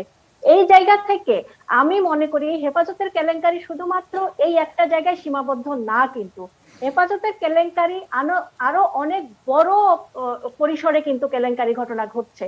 আমি এই জায়গা থেকে একটু ফিরে যেতে চাই যে হেফাজত যে ক্রমাগত কেলেঙ্কারি এগুলো ঘটাচ্ছে, এর মধ্যে অন্যতম ঘটনা যদি আমরা ভুলে না যাই, তরতাজা হচ্ছে আমাদের স্বাধীনতার সুবর্ণ জয়ন্তীর যে ঘটনাকে কেন্দ্র করে তারা যে তাণ্ডব লীলা চালিয়েছে। আমার কাছে সেই কেলেঙ্কারি সবচেয়ে বড় ভয়ঙ্কর কেলেঙ্কারি হিসেবে মনে হয়। 26শে মার্চে মোদির আগমনকে কেন্দ্র করে তারা যে কেলেঙ্কারিটা ঘটিয়েছিল, ব্রাহ্মণবাড়িয়ায় যে 7টি তাজা প্রাণ তারা নিয়েছিল, আমার কাছে সেই কেলেঙ্কারির ঘটনা সবচেয়ে ভয়ঙ্কর কেলেঙ্কারি ঘটনা। কারণ তারা এদেশের স্বাধীনতাকে স্বীকার করে না, এদেশের নারী নেতৃত্বের অস্তিত্বকে স্বীকার করে না, এদেশের জাতির জনককে তারা স্বীকার করে না। 26শে মার্চে স্বাধীনতা দিবসের দিন তারা বঙ্গবন্ধুর মুরাল ভেঙেছে, জাতীয় পতাকা পা দিয়ে মারিয়েছে, জাতীয় পতাকায় অগ্নিকাণ্ড ঘটিয়েছে। আমার কাছে হেফাজতের এইসব কেলেঙ্কারি অসম্ভব ভয়ঙ্কর কেলেঙ্কারি। এই জায়গা থেকে আমি যদি আজকে প্রধানমন্ত্রীর যে ক্লিপসটা আমরা দেখলাম, জাতীয় সংসদে মাননীয় প্রধানমন্ত্রী যে বক্তব্য দিয়েছেন, তার শেষের কথাটা ধরে যদি আমি যাই, যে মাননীয় প্রধানমন্ত্রী বলেছেন আইন চলবে তার নিজস্ব গতিতে এবং ধর্মকে কেন্দ্র করে যারা রাজনীতি করতে চায় তাদের বাড়াবাড়িকে কোনোভাবে সহ্য করা হবে না। এই জায়গাটা থেকে আমি মনে করি যে হেফাজতে ইসলাম দাবি করে তারা রাজনৈতিক সংগঠন না, তারা একটা সামাজিক সংগঠন। তাহলে কোন সামাজিক সংগঠন কিন্তু রাজনৈতিক বক্তব্য দিতে পারে না, কোন সামাজিক সংগঠন কিন্তু হরতালের মতো রাজনৈতিক কর্মকাণ্ডকে দিতে পারে না, কারণ হরতাল একটা রাজনৈতিক কর্মসূচি। তারা কিন্তু হরতাল ডেকেছে, হরতালকে কেন্দ্র করে তারা সারা দেশে তাণ্ডব লীলা চালিয়েছে। তাহলে আমি দেখতে চাই গতকালকের যে ঘটনাটা, এটা হয়তো আমাদের জন্য একটা আই ওপেনিং কেস হতে পারে। কোন জায়গায় আই ওপেনিং কেস হতে পারে? কওমি মাদ্রাসায় আমাদের যে লক্ষ লক্ষ কোমলমতি শিশুরা আজকে পড়াশোনা করছে, তাদেরকে বলা হচ্ছে ইসলামী নীতি নৈতিকতার ভিত্তিতে তাদেরকে গড়ে তোলা হবে। যে ইসলামী নীতি নৈতিকতা, তাহলে ইসলামের নীতি নৈতিকতার জায়গাটা কি বলে? ইসলামের নীতি কি বলে যে কারোর সাথে প্রতারণা করাকে? ইসলামের নীতি কি বলে যে আপনি মিথ্যার আশ্রয় নিবেন? মামুনুল হক যদি ওই ভদ্রমহিলাকে দ্বিতীয় বিবাহ করে থাকেন, সেটা যদি তার নীতি শুদ্ধ হয়ে থাকে, তাহলে সেটাকে সরাসরি স্বীকৃতি কেন দিলেন না তিনি? আমরা পরবর্তীতে কিন্তু বিভিন্ন ধরনের ফোনালাপ শুনেছি, তার স্ত্রীর সাথে তার বোনের কথোপকথন শুনেছি, মামুনুল হকের সাথে তার স্ত্রীর কথোপকথন শুনেছি, মামুনুল হকের সাথে তার সাথে যে ভদ্র মহিলা ছিলেন তাকে কেন্দ্র করে কথোপকথন কিন্তু আমরা শুনেছি। একটা কথোপকথনে কিন্তু তার নীতি নৈতিকতার কোনো ছাপ আমরা পাইনি। তাহলে আমি এই জায়গায় সরকারের কাছে আহ্বান রাখতে চাই, আমাদের যে লক্ষ লক্ষ শিশুরা ইসলামের আদর্শ শিক্ষার জন্য তাদের নেতৃত্বকে মেনে নিচ্ছে, তাদেরকে আজকে রক্ষা করতে হবে। আমাদের দেশের ভবিষ্যতের কথা চিন্তা করে তাদেরকে রক্ষা করতে হবে। মাদ্রাসাগুলোকে অবিলম্বে সরকারের প্রশাসনিক মানে মনিটরিং সেলের আন্ডারে আনতে হবে। ওখানে কি শেখানো হচ্ছে, কি সিলেবাস দেয়া হচ্ছে, কি নীতি শিক্ষা দেয়া হচ্ছে, কোন আদর্শে শিক্ষা দেয়া হচ্ছে, এই জায়গায় কিন্তু অবিলম্বে মনিটরিং এর ব্যবস্থা করতে হবে। এবং মাদ্রাসায় যারা যাচ্ছে তাদেরকে রাজনৈতিক হাতিয়ার হিসেবে ব্যবহারের হাত থেকে রক্ষা করতে হবে। এই যদি রক্ষা করতে না পারি, তাহলে আমি মনে করব যে আমাদের সবকিছুই আসলে সকল প্রতিশ্রুতি কথার কথা হয়ে থাকবে। এখানে আরো কিছু পয়েন্ট আমি একটু বলতে চাই। হেফাজতে ইসলাম যে এত বড় বড় কর্মসূচি পালন করছে, এর পিছনে তাদের আর্থিক উৎসটা কোথায়? আজকে প্রধানমন্ত্রী নিজেও কিন্তু হিন্স দিয়েছেন যে এত টাকা পয়সা তারা কোথায় পাচ্ছে। এই জায়গাগুলো প্রধানমন্ত্রী জনতার বিচারের উপর ছেড়ে দিয়েছেন। জনগণ অবশ্যই কিন্তু বিচার বিবেচনা রাখে। জনগণ কিন্তু, আমরা প্রথম থেকেই বলে আসছি, হেফাজতে ইসলাম একটা ভণ্ড প্রতারক এবং হেফাজতে ইসলাম ইসলামকে ব্যবহার করে ইসলামকে কলুষিত করছে, তারা কেলেঙ্কারি করছে, মুক্তিযুদ্ধকে অস্বীকার করছে। এই জায়গায় আমাদের প্রশাসনকে এগিয়ে আসতে হবে, একটা মানে সরেজমিন তদন্ত করতে হবে যে তারা এত বড় বড় প্রতিষ্ঠান কিভাবে চালাচ্ছে, তাদের আর্থিক উৎসটা কোন জায়গায়। মামুনুল হকের যেই লাক্সারিয়াস জীবনযাপন, তার একটি কথোপকথন গতকালকে শুনলাম, উনি ওই ভদ্রমহিলার কাছে খোঁজ নিচ্ছেন তার গাড়িটি কোথায় আছে, গাড়ির চাবি কোথায় আছে। মানে এই যে তার যে মানে জৌলসপূর্ণ জীবনযাপন, এই জৌলসময় জীবনযাপনের আসলে উৎসটা কোন জায়গায়? এই উৎস যদি আমরা জানতে না পারি, উৎস মূলটাকে যদি আমরা বন্ধ করতে না পারি, এবং তারা যে ধর্মকে ব্যবহার করে রাজনীতি করতে চাচ্ছে, এই রাজনৈতিক ব্যবহারটাকে যদি আইন করে রাষ্ট্রীয়ভাবে বন্ধ করতে না পারি, তাহলে আসলে শুধুমাত্র জনতার বিচারের হাতে ছেড়ে দিলে আলটিমেটলি রাষ্ট্র হিসেবে বাংলাদেশ কিন্তু অসাম্প্রদায়িক থাকার জন্য একটা হুমকি স্বরূপ হয়ে পড়বে। এই জায়গায় আমি আরো কিছু একটু বলতে চাই। আমরা আপনার কাছ থেকে আবার শুনবো, আমাদের আরো একজন অতিথির কাছে শুনে আসি, আমি আসবো আপনার কাছে আবার। সৈয়দ ইশতিয়াক রেজা আছেন আমাদের সাথে, সিনিয়র সাংবাদিক।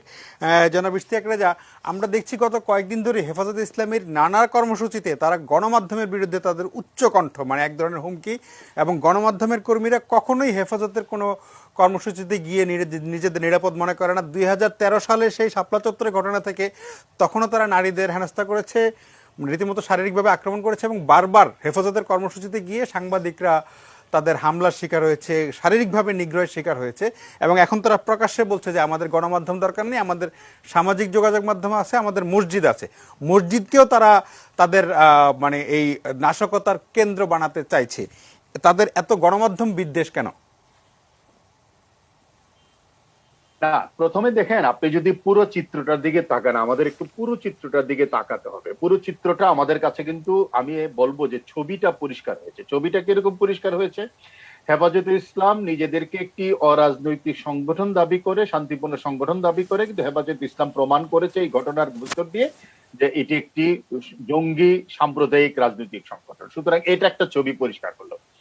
দ্বিতীয় ছবি পরিষ্কার হলো আমি বলবো আওয়ামী লীগের জন্য। আওয়ামী লীগ গত 8 বছর ধরে হেফাজতকে লালন পালন করেছে, তাদের কথায় পাঠ্যসূচি বদলেছে, তাদের কথা, তাদেরকে মাস্টার্স ডিগ্রি দিয়েছে, তাদের কি একটা দাওরা হাদিস না কি আছে, কিন্তু তারা আলটিমেটলি কিন্তু হেফাজতের মূল টার্গেট বঙ্গবন্ধু, হেফাজতের টার্গেট আওয়ামী লীগ, যুবলীগ, স্বেচ্ছাসেবক লীগ, ছাত্রলীগ, এবং হেফাজতের টার্গেট মুক্তিযুদ্ধ, এদেশের সংস্কৃতি। সুতরাং এই ছবিটা পরিষ্কার।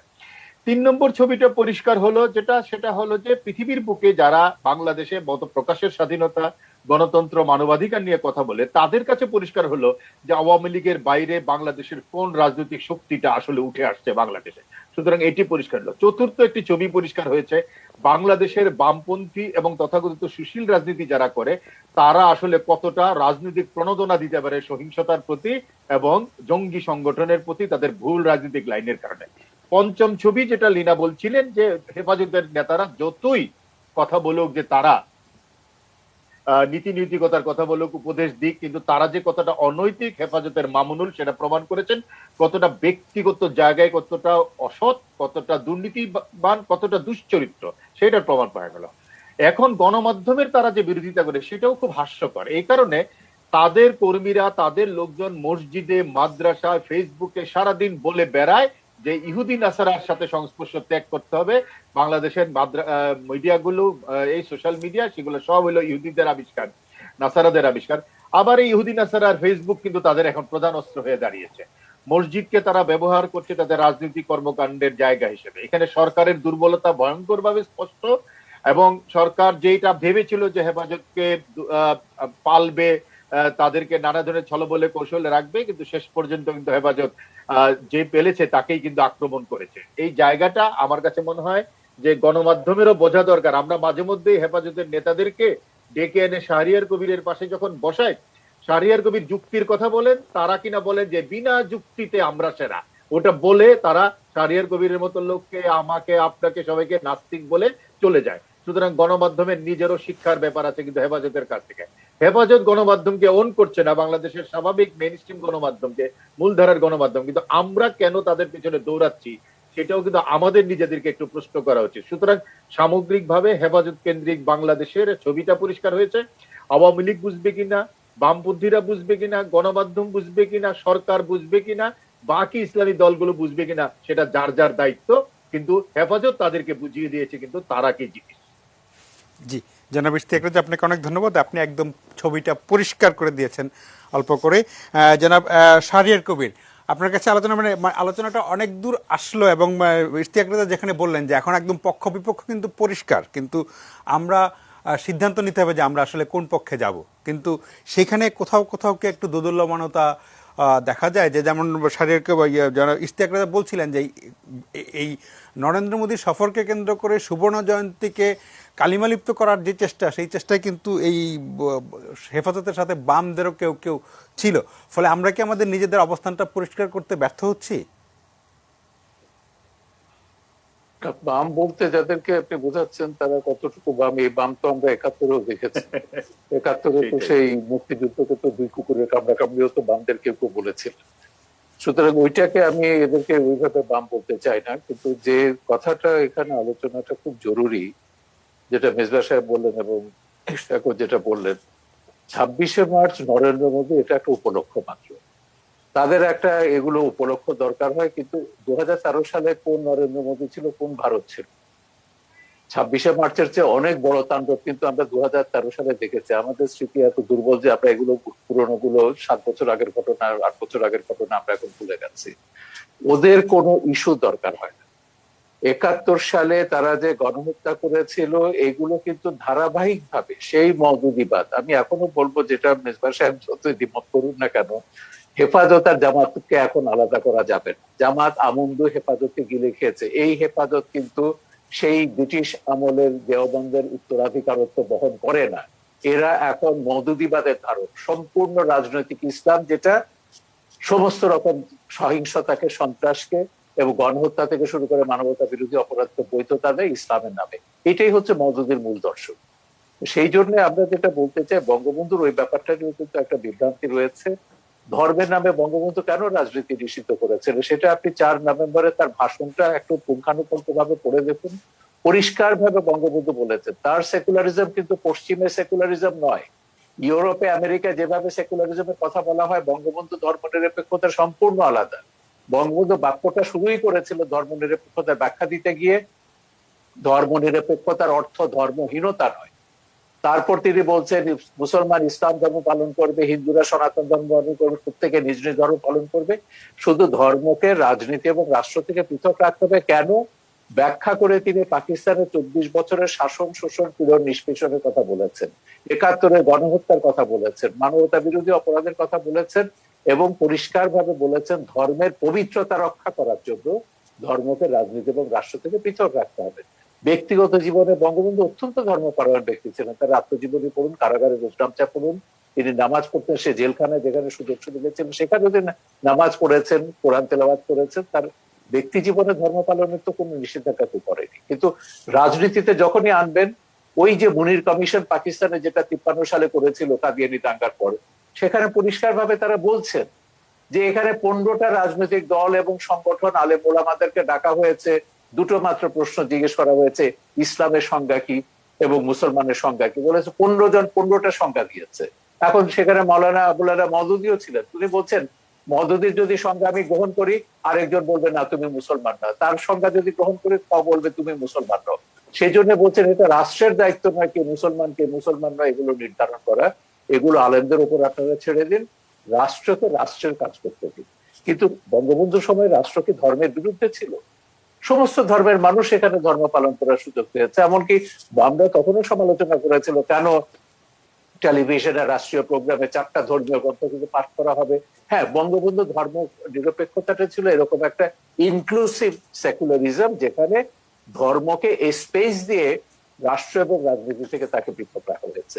এটা একটা অসাধারণ সেকুলারিজমের যে বঙ্গবন্ধুর সংজ্ঞা, যেটা আমি মনে করি সারা পৃথিবীর জন্য আজকে এটা প্রযোজ্য। আজকে তাকিয়ে দেখুন বিভিন্ন দেশে, আমাদের প্রতিবেশী বার্মাতে কি হচ্ছে, মায়ানমারে কি হচ্ছে, সেখানেও ধর্মের নামে গণহত্যা হচ্ছে, বুদ্ধ ধর্মের নামে, যেটাকে সবচেয়ে শান্তি ধর্ম বলা হচ্ছে।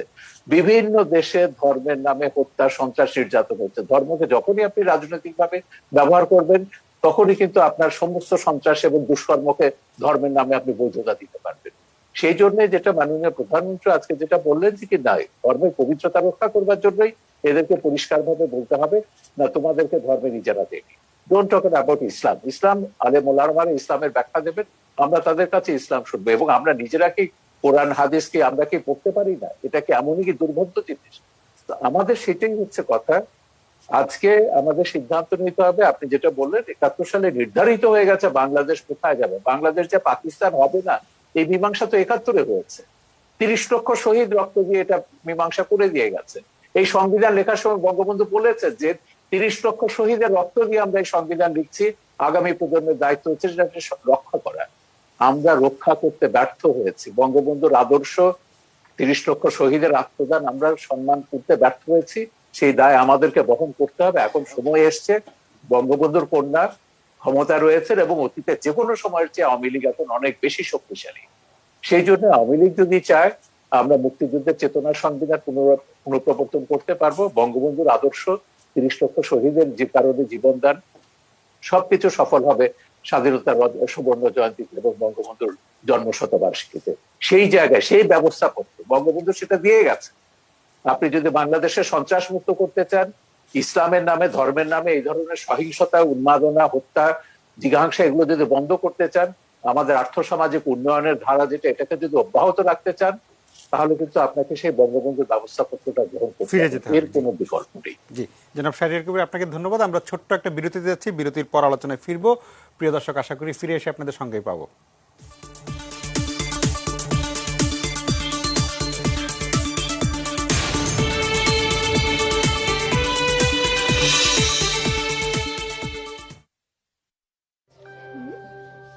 তোরা কি রোজ চা খাস?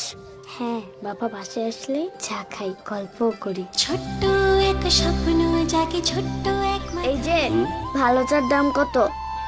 এটা 30 টাকা, এটা 10 টাকা, আর এটা 5 টাকা। তাহলে আমাকে 5 টাকার চাই দেন। বাসায় চা? এত স্বাদের চা? কি চা? কাহিনী কি? ইস্পাহানি মির্জাপুর চা বাবা। এমন হাজারো সুখের আয়োজনে ছোট ছোট সাশ্রয়ী প্যাকে এলো শ্রেষ্ঠ ব্লেন্ডের অনন্য স্বাদের ইস্পাহানি মির্জাপুর। এবার দেশ জুড়ে লাইফটা হবে ভরপুর। এখন বিকাশ থেকে টাকা পাঠান ফ্রি। বিকাশ অ্যাপ বা *247# ডায়াল করে সেট করুন 5টি প্রিয় নম্বর আর সেন্ড মানি করুন ফ্রিতে। এটা তো খুবই ডেঞ্জারাস স্টান্ট। জানি না আপনার কেন ভয় লাগে না। ভয় সবাই পায়, গলা সবারই শুকায়, কিন্তু যদি ভয়কে ভয় পাও তাহলে বড় কিছু করবে কি করে? তাই ডিউ খাও, ভয়কে হারাও।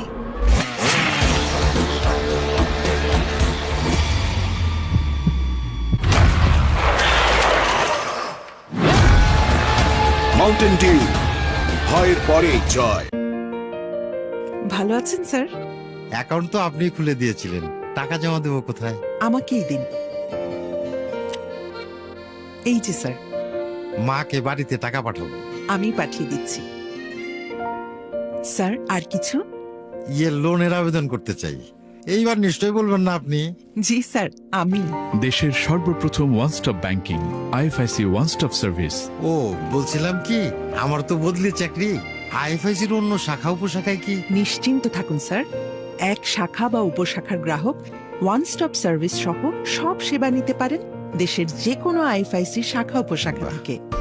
দারুণ ব্যাপার, একই কাউন্টারে সব ব্যাংকিং সেবা। আসুন আপনার প্রতিবেশী আইএফআইসি ব্যাংকের যে কোনো শাখা বা উপশাখায়। IFIC bank. মেঘনা গ্রুপ অফ ইন্ডাস্ট্রিজের ম্যাগনাসিম ডিলাক্স সিমেন্ট ব্যবহার করুন, যা কংক্রিটকে করে দুর্ভেদ্য আর রডকে রাখে সুরক্ষিত। ম্যাগনাসিম ডিলাক্স, দুর্ভেদ্য বাড়ি যুগের পর যুগ। আছো তুমি কৃষকের ঘামে, তোমার হাসি ফসলের ঘ্রাণে, শস্য দানায় ফসলের মাঠে, এসো করি জয়, স্বপ্ন ফলায়। সবুজ বিপ্লবের স্বপ্নদ্রষ্টা জাতির পিতা বঙ্গবন্ধু শেখ মুজিবুর রহমানের ছবি দিয়ে তৈরি বিশ্বের সর্ববৃহৎ শস্যচিত্র এবার স্থান করে নিল গিনেস বুক অব ওয়ার্ল্ড রেকর্ডসে। বাংলাদেশের এই গৌরবময় অর্জনের অংশীদার হতে পেরে ন্যাশনাল এগ্রি কেয়ার গর্বিত। এনএসসি, ন্যাশনাল এগ্রি কেয়ার, এসো স্বপ্ন ফলাই। করোনা ভাইরাস থেকে নিজে বাঁচতে ও অন্যকে বাঁচাতে বিশ্ব স্বাস্থ্য সংস্থার গাইডলাইন অনুযায়ী অবশ্যই মাস্ক ব্যবহার করতে হবে। মাস্ক এমন ভাবে পরবেন যেন নাক মুখ পুরোপুরি ঢাকা থাকে। মনে রাখবেন, করোনা প্রতিরোধের সবচেয়ে কার্যকর পদ্ধতি হচ্ছে মাস্ক, মাস্ক এবং মাস্ক ব্যবহার করা। সঠিক নিয়মে মাস্ক পরুন, নির্ধারিত সামাজিক দূরত্ব বজায় রাখুন, করোনা থেকে নিজে বাঁচুন, অন্যকে বাঁচান।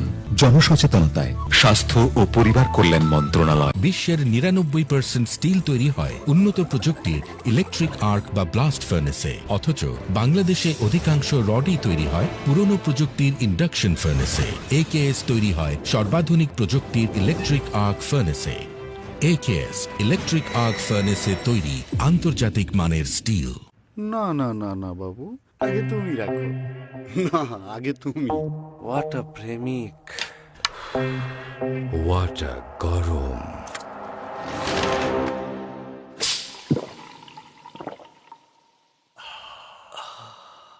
What a refreshing, what a shot. আরে এতটুকু পেপসি রাখলি কেন আমার জন্য? এটাও খেয়ে ফেলতি। হোয়াট আ দোস্ত। পেপসি, প্রতি চুমুক রিফ্রেশিং, প্রতি চুমুকে সোয়াগ।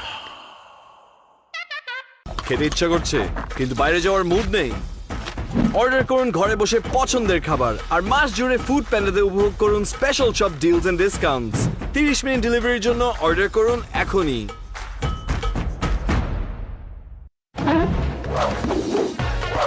অধিক লুমেনের ক্লিক এলইডি বাল্ব অন্যান্য বাল্বের চেয়ে দেয় বেশি আলো আর উজ্জ্বল থাকে দীর্ঘদিন। সবচেয়ে বেশি ভালো ক্লিক এলইডির আলো। মেঘনা গ্রুপ অফ ইন্ডাস্ট্রিজের ম্যাগনাসিম ডিলাক্স সিমেন্ট ব্যবহার করুন, যা কংক্রিটকে করে দুর্ভেদ্য আর রডকে রাখে সুরক্ষিত।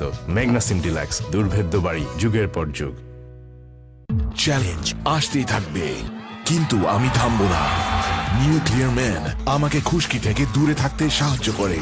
এর ট্রিপল অ্যান্টি ড্যান্ড্রাফ টেকনোলজি খুশকি দূর করে এবং বারবার ফিরে আসা বন্ধ করতে সাহায্য করে, আর নিয়মিত ব্যবহারে 99% জীবাণু দূর করে। লুকানোর দিন শেষ। নতুন লাক্স, যাতে আছে 7টি সৌন্দর্য উপাদান, দেয় চাঁদের মতো উজ্জ্বল চেহারা।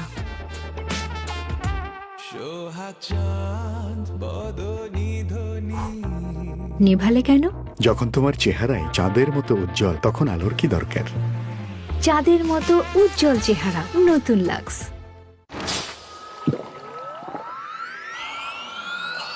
ওয়াটার রিফ্রেশিং পেপসি, প্রতি চুমুক রিফ্রেশিং, প্রতি চুমুকে সোয়াগ।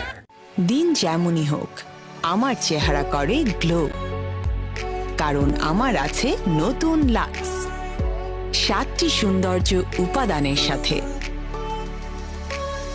আমার চেহারায় আনে মখমলে গ্লো। Lux, glow time.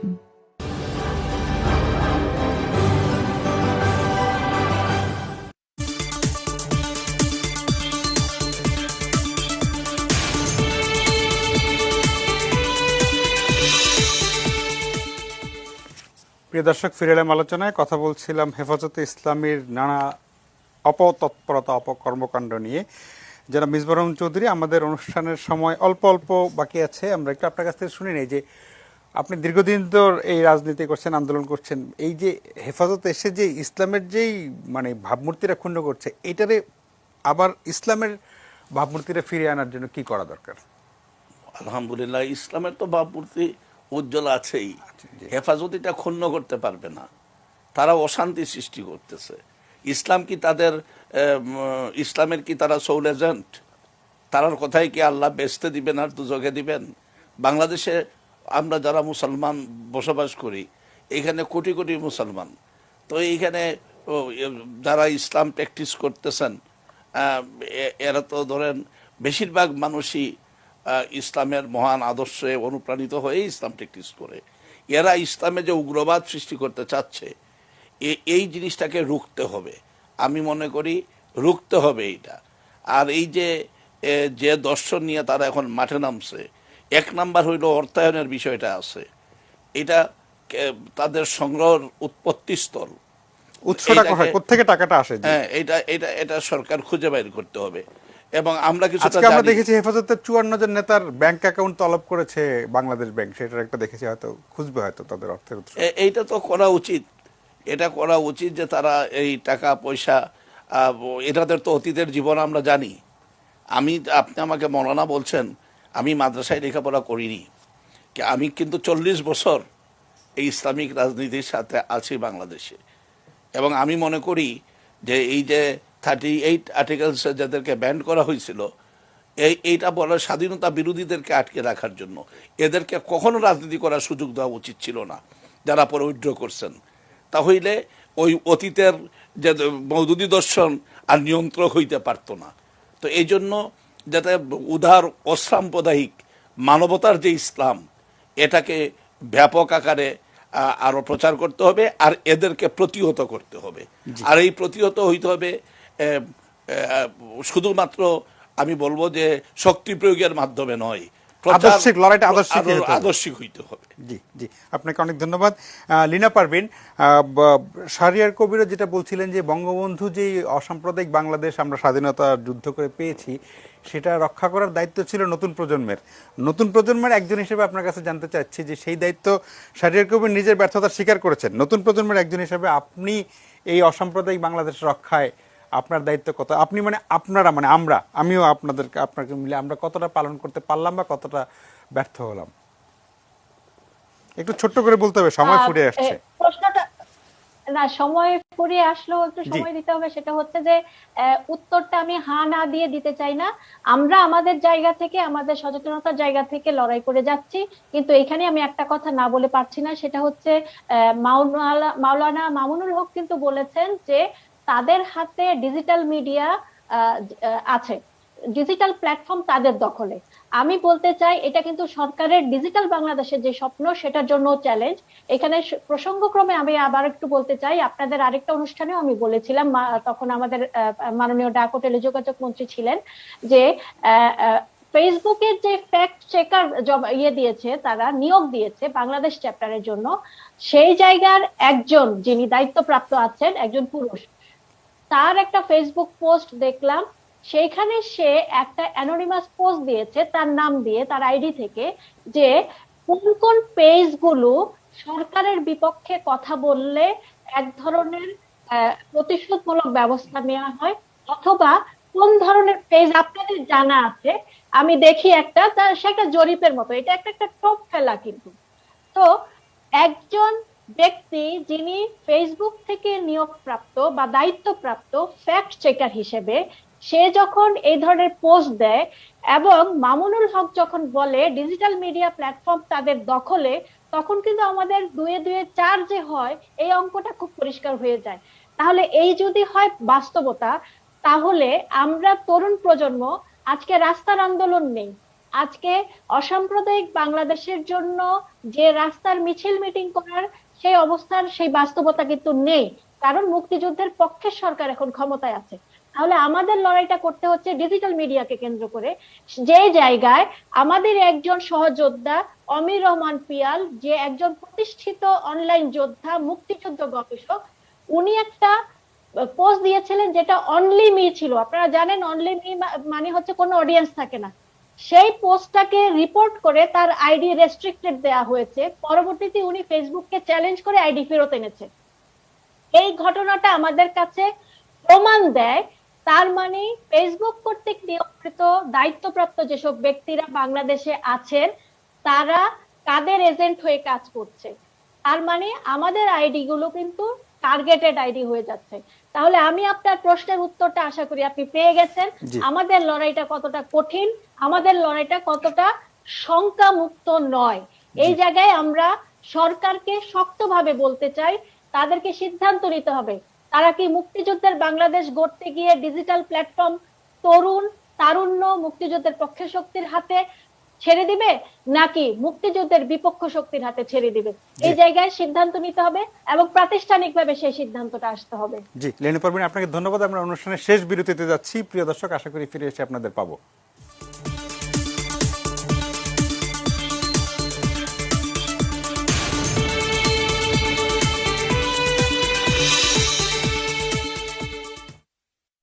না না না না বাবু, আগে তুমি রাখো। না, আগে তুমি। হোয়াট আ প্রেমিক, হোয়াট আ গরম।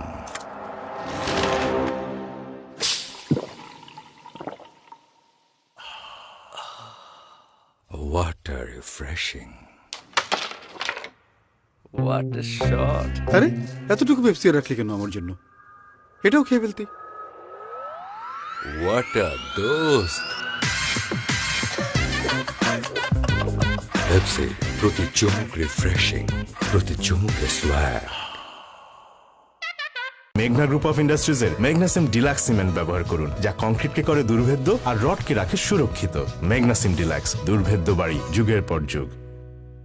ওয়ালটন টিভি কিনে ডিজিটাল রেজিস্ট্রেশন করলেই পাচ্ছেন নিশ্চিত ছাড় ও ঘন্টায় ঘন্টায় এসি ফ্রি। ওয়ালটন, আমাদের পণ্য। হোয়াট আ গরম।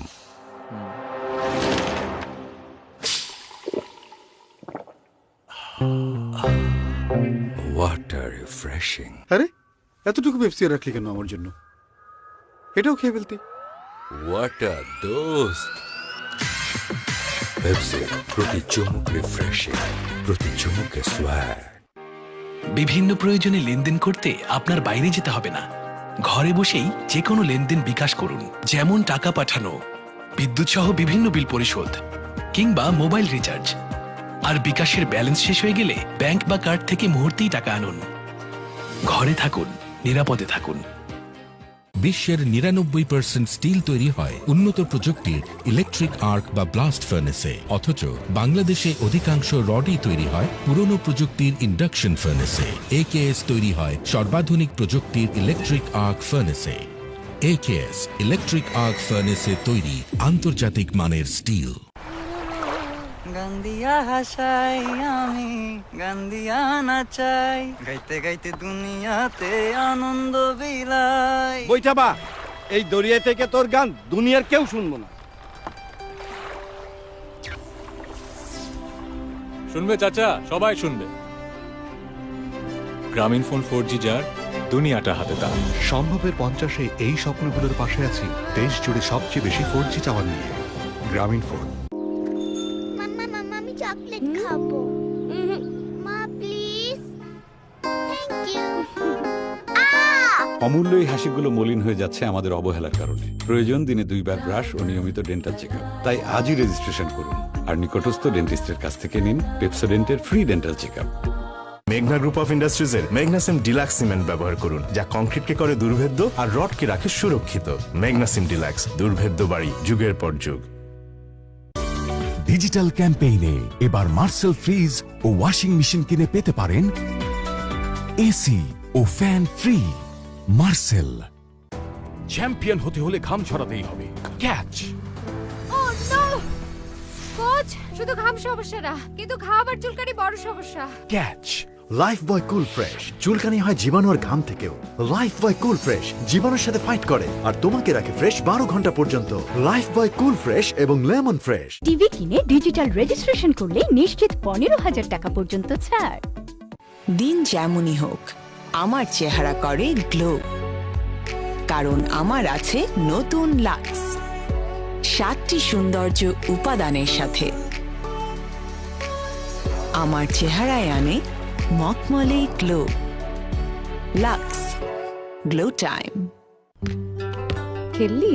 খেললাম, পড়লাম, গাছেও পানি দিলাম। হেল্প লাগবে? রোজা সারাদিনেও ও থামবে না। সেহরিতে ওকে দেই হরলিক্স।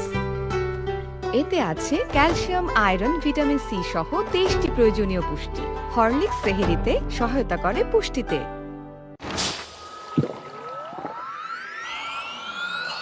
ওয়াটার রিফ্রেশিং পেপসি, প্রতি চুমুক রিফ্রেশিং, প্রতি চুমুক সোয়াগ।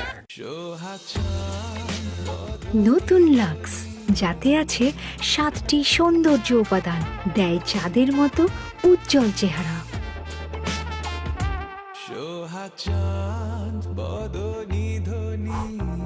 নেভালে কেন? যখন তোমার চেহারায় চাঁদের মতো উজ্জ্বল, তখন আলোর কি দরকার? চাঁদের মতো উজ্জ্বল চেহারা, নতুন লাক্স। বলটার মধ্যে মনটা পড়ে আছে। ম্যারাডোনা হইতো ট্রেনিং পাইলে ঠিকই হোম। হ্যাঁ, আইবো এই ধান খেতে তোরে ট্রেনিং দিতে। আইবো চাচা, চাইলেই আইবো। গ্রামীণ ফোন 4G যার, দুনিয়াটা হাতে তার। সম্ভবের 50-এ এই স্বপ্নগুলোর পাশে আছি দেশ জুড়ে সবচেয়ে বেশি 4G টাওয়ার নিয়ে। গ্রামীণ ফোন। দুর্য খিচুড়ি। খাবার বাকি থাকলে সুস্থভাবে বেড়ে ওঠার পুষ্টিও থাকে বাকি। তাই রেগুলার খাবারের সাথে জুনিয়র হরলিক্স। এতে আছে আয়রন, প্রোটিন, ভিটামিন ও প্রয়োজনীয় মিনারেলস, যাতে তুর্য পায় A to Z পুষ্টি। দিন যেমনই হোক, আমার চেহারা করে গ্লো, কারণ আমার আছে নতুন লাক্স 7টি সৌন্দর্য উপাদানের সাথে। আমার চেহারায় আনে মখমলে গ্লো। Lux glow time.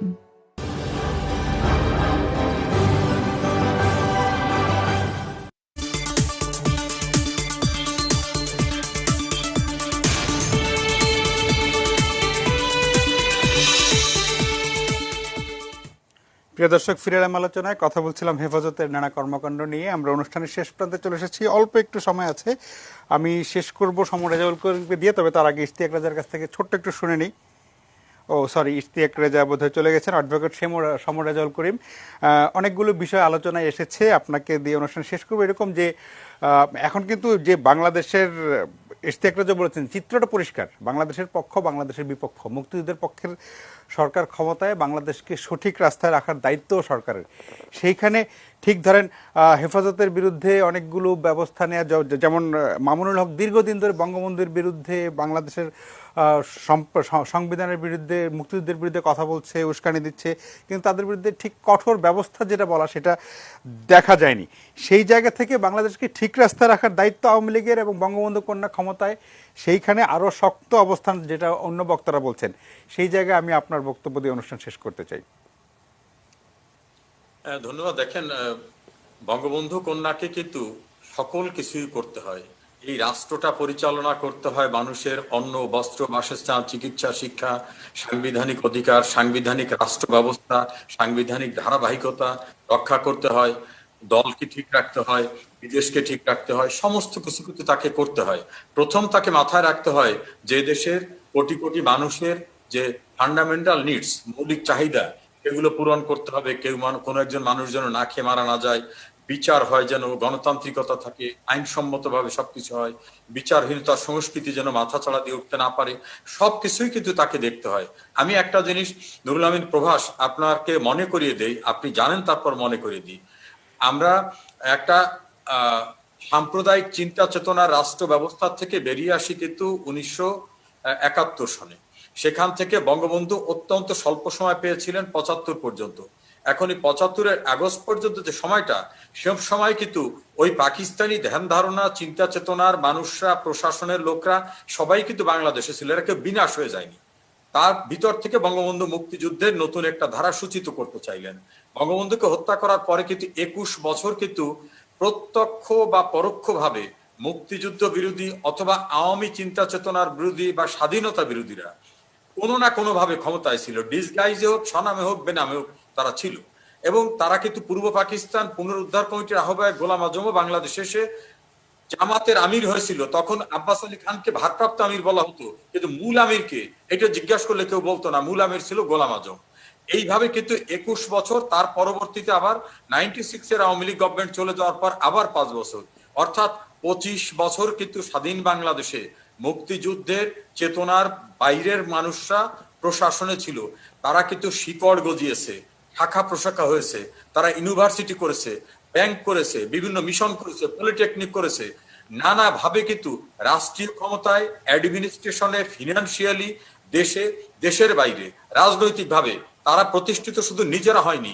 এই 25 বছরে যে নতুন প্রজন্মের জন্মটা হয়েছে তাদের ঘরানার, তারা কিন্তু ওই এন্টি বাংলাদেশ সেন্টিমেন্টটা, এন্টি মুক্তিযুদ্ধ সেন্টিমেন্টটা, এন্টি বঙ্গবন্ধু সেন্টিমেন্টটা এটাই ধারণ করেছে। এবং মানুষকেও কিন্তু বোঝানো হয়েছে যে বঙ্গবন্ধু ছিল ইসলাম পরিপন্থী, বঙ্গবন্ধু ধর্মের পরিপন্থী। এই জাতীয় একটা নোংরা বুঝ দিয়েও কিন্তু পবিত্র ধর্ম ইসলাম সম্পর্কে একটা বিভ্রান্তি বঙ্গবন্ধুর কাছে চাপিয়ে দেওয়া হয়েছে। অথচ দেখবেন বঙ্গবন্ধুর জীবনের শ্রেষ্ঠ বক্তব্যটা, এদেশের মানুষকে মুক্ত করে ছাড়বো ইনশাআল্লাহ, আল্লাহর উপর ভরসা রেখেছেন। বঙ্গবন্ধু কন্যা শেখ হাসিনা এবং কনিষ্ঠ কন্যা শেখ রেহানা দুজনে পরিপূর্ণভাবে 100% ইসলামী জীবন যাপন করেন এবং কোন রকম খাদ নাই। তারপরও কিন্তু তাদের মাথায় রাখতে হয় যে হিন্দু, মুসলিম, বৌদ্ধ, খ্রিস্টানের বাংলাদেশ সকলকে নিয়ে চলতে হবে। কাজে আমরা রাতারাতি যে ওভারনাইট সবকিছু করে ফেলতে পারছি তা না, কিন্তু আমাদের স্টেপসটা আপনি দেখেন। ইসলামের বিকশিত অবস্থা দেখার জন্য, যেটা মিজবাহুর রহমান চৌধুরী বলছেন, সেই বিকশিত অবস্থাটা দেখার জন্য আমাদের সকল জেলা উপজেলা পর্যায়ে একটা মডেল মসজিদ, ইসলামী সাংস্কৃতিক কেন্দ্র করা হচ্ছে। মাদ্রাসা শিক্ষাকে আধুনিকায়ন করার জন্য সেখানে বিভিন্ন ব্যবস্থা করা হচ্ছে। ইমামদের প্রশিক্ষণের ব্যবস্থা, মসজিদ ভিত্তিক, মন্দির ভিত্তিক শিক্ষা ব্যবস্থা, সবকিছু মিলে একটা অসাম্প্রদায়িক জায়গা এবং মূল ইসলামটা যাতে মানুষ বুঝতে পারে, সেই জায়গায় কিন্তু আমাদের কাজ করতে হচ্ছে। মুক্তিযুদ্ধের চেতনার বাংলাদেশ প্রতিষ্ঠার জন্য শেখ হাসিনার বিকল্প কে আছে? কিন্তু ইলেকশনের সময় অভিজ্ঞতা কিন্তু খারাপ, আওয়ামী লীগ ভার্সেস এন্টি আওয়ামী লীগ হয়ে যায়। আপনি যে কথাটা সঠিকভাবে বলছেন যে কিছু বামরাও তো হেফাজতের পক্ষে দাঁড়ায়। এখন বাংলাদেশের অধিকাংশ স্কলার, যারা ইসলামিক স্কলার, তারা কিন্তু বলেন যে ফিতনা ফাসাদ ইসলাম সাপোর্ট করে না, অন্যকে আক্রমণ করা ইসলাম সাপোর্ট করে না, অন্য ধর্মাবলম্বীর আক্রমণ করা ইসলাম সাপোর্ট করে না, অন্য ধর্মাবলম্বীর মালামাল গনিমতের মাল বলে আত্মসাৎ পছন্দ করে না। সবচেয়ে ইম্পর্টেন্ট হলো, নরেন্দ্র মোদীকে যদি প্রোটেস্ট করতে চায় তাহলে জঙ্গি স্টাইলে বঙ্গবন্ধুর মুরালে যেভাবে কোপাচ্ছে, মনে হয় নরেন্দ্র মোদী টার্গেট না, টার্গেটটা হচ্ছে বঙ্গবন্ধু। বঙ্গবন্ধু কন্যার বিলবোর্ড নামিয়ে যেভাবে পড়ানো হচ্ছে তাতে মনে হয় নরেন্দ্র মোদী টার্গেট না, টার্গেটটা হচ্ছে বঙ্গবন্ধু কন্যা। কেন? এই দুইজনই বাংলাদেশকে মুক্তিযুদ্ধের চেতনার বাংলাদেশ করেছেন, একজনে আর একজন এগিয়ে নিয়ে যাচ্ছেন, সেটা তাদের পছন্দ হচ্ছে না। এর ভিতরে আমি দেখলাম যে বিএনপি জামাতের সম্পৃক্ততা, যেটা হেফাজতের লাস্ট যে সেক্রেটারি ছিলেন মারা গেলেন কাশিমি, উনি কিন্তু 20 দলীয় জোটের অন্যতম দলের প্রধান ছিলেন। আবার দেখবেন বিএনপির এক নেত্রীর কথোপকথন, তিনি বলতেছেন গাড়িতে আগুন দিতে হবে। সব মিলিয়ে ওই যে 2013 সালে যেমন বেগম খালেদা জিয়া বলছিল পাশে দাঁড়ান, এখনো কিন্তু তারা ফোকাসে না এসেও তারা করতেছে। সব মিলে আর কি মুক্তিযুদ্ধের চেতনা বিরোধী জামাত বিএনপির ভিতরে যে রাজনীতি করার লোকরা আছে তারা, এবং বাইরেও একটা শ্রেণী আছে যারা এন্টি আওয়ামী লীগ রাজনীতি করে। আওয়ামী লীগ শত ভালো কাজ করলে বলে না আওয়ামী লীগ ভালো কাজ করেনি, শেখ হাসিনা হাজারটা ভালো কাজ করলে বলে ভালো কাজ করছে, তবে দিয়ে আবার কিন্তু সুতরাং অথচ এরকম শব্দ ব্যবহার করে। আবার এইরকম কিন্তু একটা সেক্টর আছে। আর লিনা যে কথাটা বলছেন আমি তার সঙ্গে একমত, যে অনেক জায়গায় কিন্তু অনলাইনটা দখল করছে। আমি কদিন আগে দেখলাম ডিজিটাল সজীবজের জয়, ডিজিটাল বাংলাদেশ নামক 2টা প্ল্যাটফর্ম করে দেধারছে আমার সম্পর্কে চমৎকার জঘন্য প্রচারণা করতেছে। এগুলো করবে, এর ভিতর দিয়ে আমাদের টিকে থাকতে হবে।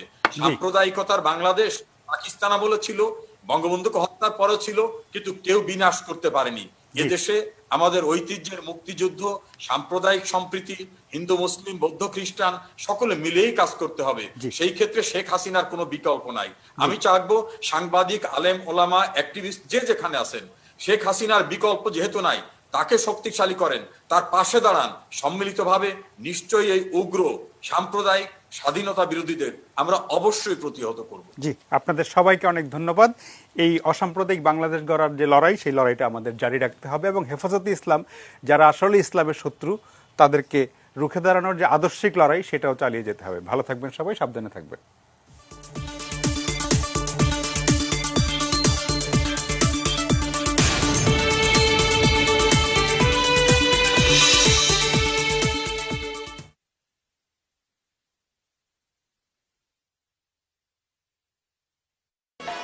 ওয়ালটন নিয়ে এলো তোলপাড় অফারে নিশ্চিত ছাড়। ফ্রিজ ও ওয়াশিং মেশিন কিনে পেতে পারেন লক্ষ টাকা ক্যাশ এবার। ওয়ালটন।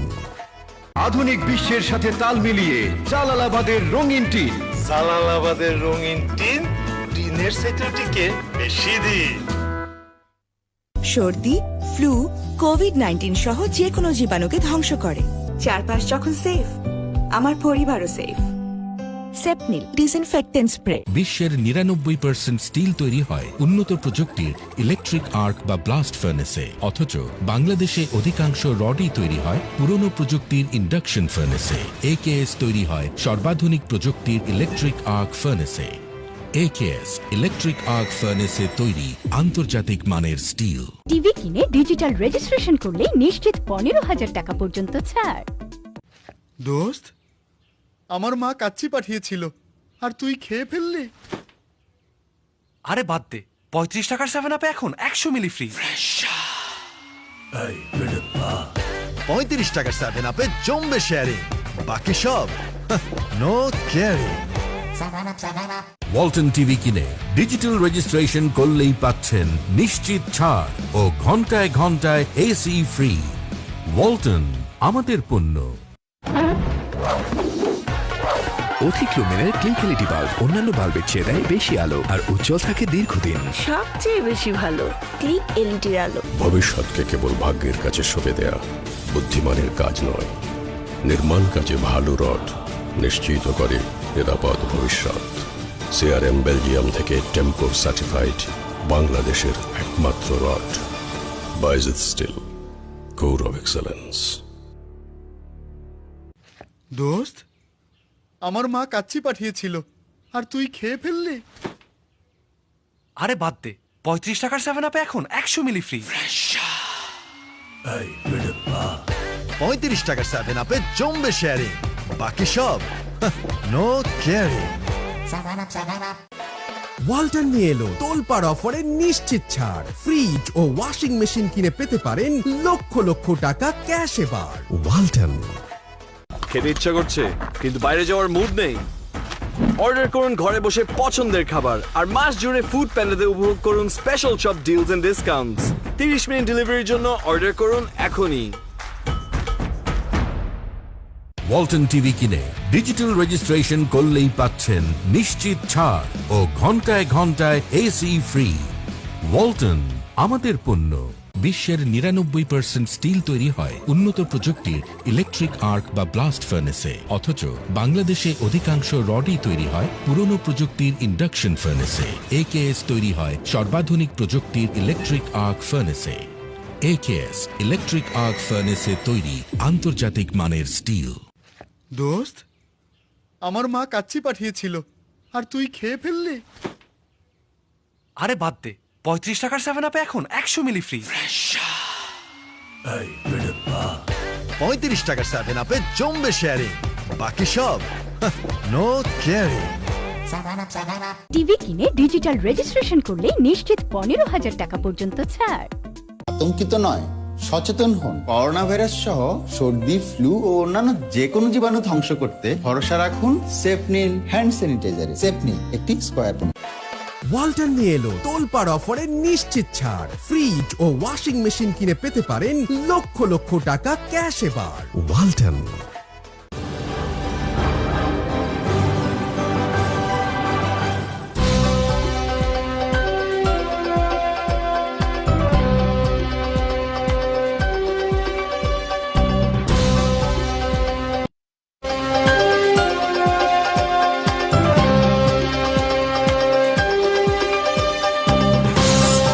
কাল থেকেই লকডাউন, বাড়ি ফেরার ধুম।